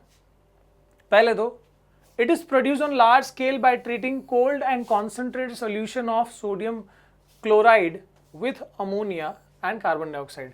प्रिपरेशन देखो, इसका प्रिपरेशन रिएक्शन कमर्शियल जो प्रोडक्शन है कैसे होता है वो बताया गया। सो NaCl plus water plus CO2 plus ammonia, क्या क्या चीज़ें यूज़ हो गई यहाँ पर। नमक जो हमारे घर में मिल जाएगा, पानी जो हमारे घर में मिल जाएगा, ठीक है, कार्बन डाइऑक्साइड जो हम फूंक देंगे, और अमोनिया।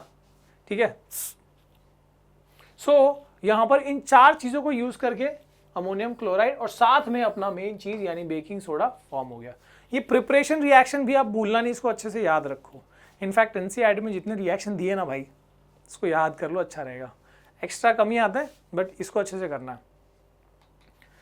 ऑन हीटिंग, अब इसको हीट करेंगे, NaHCO3 जो अपना बेकिंग सोडा है, इसको हीट करने से क्या होता है? तो हीट करने से ये बन जाता है sodium carbonate plus water plus CO2। Decompose होता है ये बेसिकली। तो अगर इसको आप हीट करोगे तो ये डिकम्पोज होगा, सोडियम बाइकार्बोनेट क्या बनेगा? Sodium carbonate plus water plus CO2। Then इसका यूजेस देखते हैं सर। यूजेस क्या है? It is use an antacid. क्या बात है, क्योंकि बेकिंग सोडा क्या है, देखो अब यहाँ पर ये ना, दिस इज बेसिक सॉल्ट। इसका नेचर क्या है? बेसिक है। तो अगर ये बेसिक सॉल्ट है, वो भी कैसा? माइल्ड बेस है, तो ऑफकोर्स ये एंटासिड की तरह यूज होता है। तो याद रखना, भूलना नहीं। घर पे कुछ और नहीं दिख रहा, एंटासिड बेकिंग सोडा मिलाया पानी में पी लिया। ठीक है, सो ये एंटासिड है। Use is antacid for treatment of acidity. पेट की जो एसिडिटी है वो दूर हो जाएगी। Then it is use for baking, to make baking powder. Baking soda से ही बेकिंग पाउडर भी बनता है। थोड़ा ज़्यादा इफेक्टिव होता है बेकिंग पाउडर, पर बनता कैसे? बेकिंग सोडा में कुछ एडिबल एसिड मिलाए जाते हैं। ठीक है, एडिबल एसिड, जैसे टार्टारिक एसिड को मिला दिया, जो इमली के अंदर जो है, टामरिन के अंदर है। सो बेकिंग सोडा में एडिबल एसिड को मिला के थोड़ा प्रोसीजर होता है, वो बेकिंग पाउडर बनाया जाता है। ठीक है, ऑब्वियसली उसको कहाँ यूज़ करते हैं? केक, ब्रेड के प्रिपरेशन में। सर वो कैसे फ्लफी कैसे होता है ये बताओ। मान लो ये तवा है, मान लो हमने डोसा का बैटर यहाँ डाला, अब वो बेकिंग सोडा, देखो यहाँ पर क्या होगा, इसको हीट करेंगे तो क्या होता है? CO2 फॉर्म होता है। हीट करेंगे तो CO2 गैस निकल रहा है, तो यहाँ भी बेकिंग सोडा मिक्स है। ये रिएक्शन होगा, हीट ही कर रहे हैं ना हम, तो रिएक्शन होगा, और वो जो CO2 गैस है वो निकलेगा हर जगह से। तो जब वो निकलेगा तो रास्ता बना के जाएगा, पोर्स बनाएगा, उसमें छेद होंगे, तो वो थोड़ा क्या हो जाएगा? पाव की तरह फ्लफी हो जाएगा। ब्रेड पाव कैसे होता है? फ्लफी हो जाएगा, बिकॉज वो निकल रहा है ना, थोड़ा स्पंज जैसा हो जाएगा। ठीक है, सो क्योंकि वो CO2 वहाँ पर निकल रहा है। अच्छा, और क्या है sir? It is use in soda acid fire extinguisher. Soda acid fire extinguisher मतलब बेकिंग सोडा का, अब मैं एक रिएक्शन बताता हूँ। NaHCO3 इसको अपन जब एसिड से मिलाएंगे, मान लो HCl से मिलाया, क्या फॉर्म होएगा यहाँ पर NaCl। ये ऑलरेडी मैंने एक रिएक्शन बताया ना, acid plus metal hydrogen carbonate, वही है, ठीक है। प्लस वाटर प्लस क्या फॉर्म हो रहा है, कार्बन डाइऑक्साइड। तो ये जो CO2 फॉर्म हो रहा है ना, कार्बन डाइऑक्साइड का मतलब एक बहुत ज़बरदस्त एक्शन है कि वो ना आग को बुझाने का काम करता है, ठीक है। तो यानी यही मैकेनिज्म यूज होगा उस फायर एक्सटिंग्विशन में, क्योंकि ये फॉर्म हो रहा है कार्बन डाइऑक्साइड। तो कार्बन डाइऑक्साइड क्या होता है, it is heavier than air, it is heavier than air. तो मान लो ये सतह है कि कोई फ्यूल है, यहाँ पर आग लगी हुई है, तो अब आग बुझाना तो सिंपल तरीका है, फायर और फ्यूल का कॉन्टैक्ट को ब्रेक करना है। जैसे मैं यहाँ पर कार्बन डाइऑक्साइड डालूंगा तो वो क्या होता है, क्योंकि it is heavier than air, तो नीचे फैल जाएगा इस पर, एंड वो कॉन्टैक्ट ब्रेक कर देगा फायर का और फ्यूल का, आग बुझ जाएगी, ठीक है। तो ये ज़बरदस्त इसका एक्शन है कार्बन डाइऑक्साइड का। And then we have the fourth salt as washing soda. Sir नाम से समझ में आ रहा है वॉशिंग सोडा, वाह डिटर्जेंट की तरह दिख रहा है ये तो। वॉशिंग सोडा वॉशिंग के काम में आता, सही बात है। सोडियम कार्बोनेट Na2CO3 और साथ में ये .10H2O लगा है। इसकी क्या कहानी है मैं एंड में बताने वाला हूँ, डोंट वरी, बस अभी आने वाला थोड़ी देर में रिवील होगा। बट याद रखो इसका फॉर्मूला क्या, Na2CO3 10H2O, ठीक है। अच्छा, sodium hydrogen carbonate on heating, जब इसको हीट करोगे तो इसको नहीं, जो हमने ऑलरेडी देखा था, ठीक है। अभी सोडियम हाइड्रोजन मतलब बेकिंग सोडा, बेकिंग सोडा को हमने जब हीट किया था, NaHCO3 को जब हीट किया था, क्या फॉर्म हुआ था, Na2CO3 plus H2O plus CO2, है ना। तो Na2CO3 बन गया ना, तो देखो ना ये Na2CO3 खुले में रखोगे वाटर अब्जॉर्ब करेगा, वो 10H2O भी आ जाएगा उसके पास, मॉइस्चर अब्जॉर्ब करेगा, ठीक है। Recrystallisation of sodium bicarbonate producers washing soda. तो जो ये यहाँ पर फॉर्म हुआ है उसको Na2CO3 को हवा में रख दिया, तो हवा से वो 10H2O तो ले ही लेगा और फॉर्म हो जाएगा Na2CO3 10H2O। मतलब अपना वॉशिंग सोडा का प्रोडक्शन में या प्रिपरेशन में हमने बेकिंग सोडा से बना लिया उसको, है ना। देन यूजेस क्या है, it is use in glass, soap and paper industry. Glass, soap and paper industry में इसका यूज है वॉशिंग सोडा का। सर उसका मेन काम तो बताया नहीं, देख लो। इट इज यूज टू, अच्छा यहाँ पर एक और दिया है, it is use to manufacture sodium compound called borax. बस आप याद रखो, वैसे बोरैक्स का ना तो आपको यूजेस पढ़ना है फिलहाल, और ना ही वो हमारे कॉमन लाइफ में इतना यूज होता है, ठीक है। एक कमर्शियल कंपाउंड है, केमिकल कंपाउंड है, तो याद रखना फिलहाल सोप, ग्लास, पेपर इंडस्ट्री में इसका यूज होता है और बोरैक्स की मैन्युफैक्चरिंग में इसका यूज होता है, ठीक है। Borax is a sodium compound, ठीक है। इसके बाद यार वॉशिंग सोडा का मेन काम तो बताया नहीं था, it is remove, it can remove permanent hardness of water. हाँ, वाटर दो टाइप के होते हैं, सॉफ्ट वाटर, हार्ड वाटर। समुद्र का पानी हार्ड वाटर, क्यों सर, कैल्शियम और मैग्नीशियम के सॉल्ट्स होते हैं जो साबुन अगर आप यूज करते हैं उसके अंदर तो झाग नहीं बनने देता। तो सॉफ्ट हार्ड मतलब हार्ड वाटर वैसे यूजफुल नहीं होता क्योंकि उसमें सोप यूज नहीं हो रहा, सोप कांट बी यूज्ड। तो हार्ड वाटर को सॉफ्ट वाटर में कन्वर्ट करने के लिए you can use this washing soda. और वॉशिंग सोडा है तो भाई वॉशिंग के तो काम में आएगा ही, वो भी लिख सकते हो, ठीक है। इसके बाद है अपना लास्ट वाला एसिड, प्लास्टर ऑफ पेरिस। मैंने अभी तक वो वाटर ऑफ क्रिस्टलाइजेशन नहीं बताया, मैं बताऊंगा इसके बाद, बहुत जबरदस्त चीज है वो भी। So plaster of Paris, what is that, calcium sulphate hemihydrate. Formula क्या है, फॉर्मूला है CaSO4 हाफ H2O। मैं एक और कमेंट आप करके बताना कि इसको प्लास्टर ऑफ पेरिस क्यों बोलते हैं, पेरिस क्यों, प्लास्टर ऑफ इंडिया क्यों नहीं बोलते, ठीक है। तो देखते हैं कितने लोग सही जवाब दे पाते हैं। ओके, सो ये कैल्शियम सल्फेट हेमीहाइड्रेट, हेमी मतलब हाफ H, सो ये हाफ H2O कहाँ से आएगा। एक्चुअली क्या होता है ना, ऐसा होता है कि दो CaSO4 दो मॉलिक्यूल्स रहते हैं और वो दोनों मिलके ना एक H2O मॉलिक्यूल को शेयर करते हैं। तो असल में मॉलिक्यूल ऐसा मतलब ऐसा दिखेगा वो पूरा यूनिट, दो CaSO4 शेयरिंग वन H2O, तो हाफ इसके हिस्से हाफ उसके हिस्से, ऐसा इसलिए वो हाफ लिखा गया। अदरवाइज आप प्रॉपर लिखना चाहो तो यहाँ 2 लगा दोगे तो प्रॉपर दिखेगा वो, ठीक है। Then we have it is plaster of Paris is prepared by heating gypsum, gypsum से बनता है। जिप्सम का फॉर्मूला क्या है देखते हैं, एट 373 केल्विन, मतलब 100 डिग्री सेल्सियस पे, ठीक है। तो देखते हैं वो रिएक्शन क्या है। नाउ दिस इज जिप्सम, ये है जिप्सम, ठीक है, CaSO4 2H2O। इसको हीट करते हैं 100 डिग्री सेल्सियस, यानी 373 केल्विन जो भी है।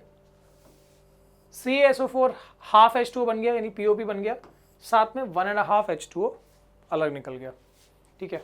अगेन वो बैलेंस करोगे आप, इंटू 2 कर दो, आपको रियल रिएक्शन पता चल जाएगा। H2O हाफ नहीं होता, ओके। सो यूजेस क्या है इसके, यूजेस है गणपति बप्पा मोरया, स्टैचूज बनाने के काम में आता है। हालांकि वो POP से बनाना आपको पता है कि वो वाटर में पोल्यूशन कर रहा है, तो अब वो स्टैचूज के लिए भी हम क्या यूज़ कर रहे हैं, we are not using POP, क्या यूज़ करें बताना। एंड देन POP का और कहाँ इस्तेमाल है, फॉल्स सीलिंग, है ना, फॉल्स सीलिंग बनाने के काम में आता है, यहाँ भी फॉल्स सीलिंग है। एंड ओहो, ये मेन चीज़ तो भूल गए सर, फ्रैक्चर हो गया तो बोन को सेट करने के लिए, हमको उसको एक पोजीशन में रखने के लिए we are using this plaster of Paris. इसके पास एक ज़बरदस्त खूबी है क्विक हार्डनिंग की, मतलब जैसे ही इसमें पानी मिलाओगे ना, फट से जिप्सम बन जाएगा, ठीक है ना। देखो ना, ये बना हुआ है, जैसे ही मॉइस्चर या वाटर अब्जॉर्ब करेगा, वापस से ये 2H2O बन जाएगा, यानी फिर जिप्सम। तो ये वैसे पाउडर होता है प्लास्टर ऑफ पेरिस, फिर ये पट्टी पे गीला करके लगाते हैं, वो जल्दी से जिप्सम बन जाता है। So it has a property of quick hardening, ठीक है। अब हम रिवील करते हैं कि सर ये H2O, हाफ H2O, यहाँ पर हमने इसके पहले क्या पढ़ा था 10H2O, तो ये क्या है, इससे क्या पता चल रहा है हमको। तो उसके लिए थोड़ा सा आप देख लो यहाँ पर। यस, नाउ सॉलिड्स, सॉलिड्स जो है वो दो टाइप के होते हैं, एक अमॉर्फस, दूसरा क्रिस्टलाइन। देख लेना, ये एक ज़बरदस्त चीज़ है। अमॉर्फस क्या होता है, अमॉर्फस वो होता है ना जो एकदम, जिसके जो यूनिट्स है, जो पार्टिकल्स है, कोई रेगुलर शेप नहीं है। बेसिकली ये कहा जाए, उनके अंदर ना, उनके जो आयंस हैं या मॉलिक्यूल्स हैं, उनमें इररेगुलर अरेंजमेंट है, कोई डेफिनेट अरेंजमेंट नहीं है। जबकि क्रिस्टलाइन सॉलिड जो होते हैं ना, उनमें उनके मॉलिक्यूल्स या आयंस या एटम्स जो है वो एकदम परफेक्ट अरेंजमेंट के साथ में होते हैं, रेगुलर अरेंजमेंट होता है।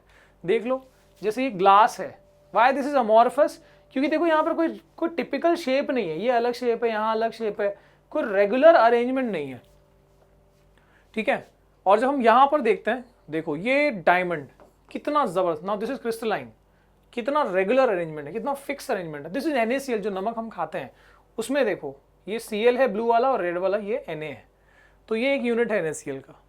तो कितना रेगुलर अरेंजमेंट है, इसलिए ये क्रिस्टलाइन है। तो सॉलिड दो टाइप की, अमॉर्फस मतलब मान लो उनके मॉलिक्यूलर अरेंजमेंट प्रॉपर नहीं है, not regular, not fixed, not defined, not defined नहीं बोल सकते, बट नॉट डेफिनाइट, यहाँ पर डेफिनाइट, रेगुलर, यूनिफॉर्म अरेंजमेंट है, ठीक है, क्रिस्टलाइन में।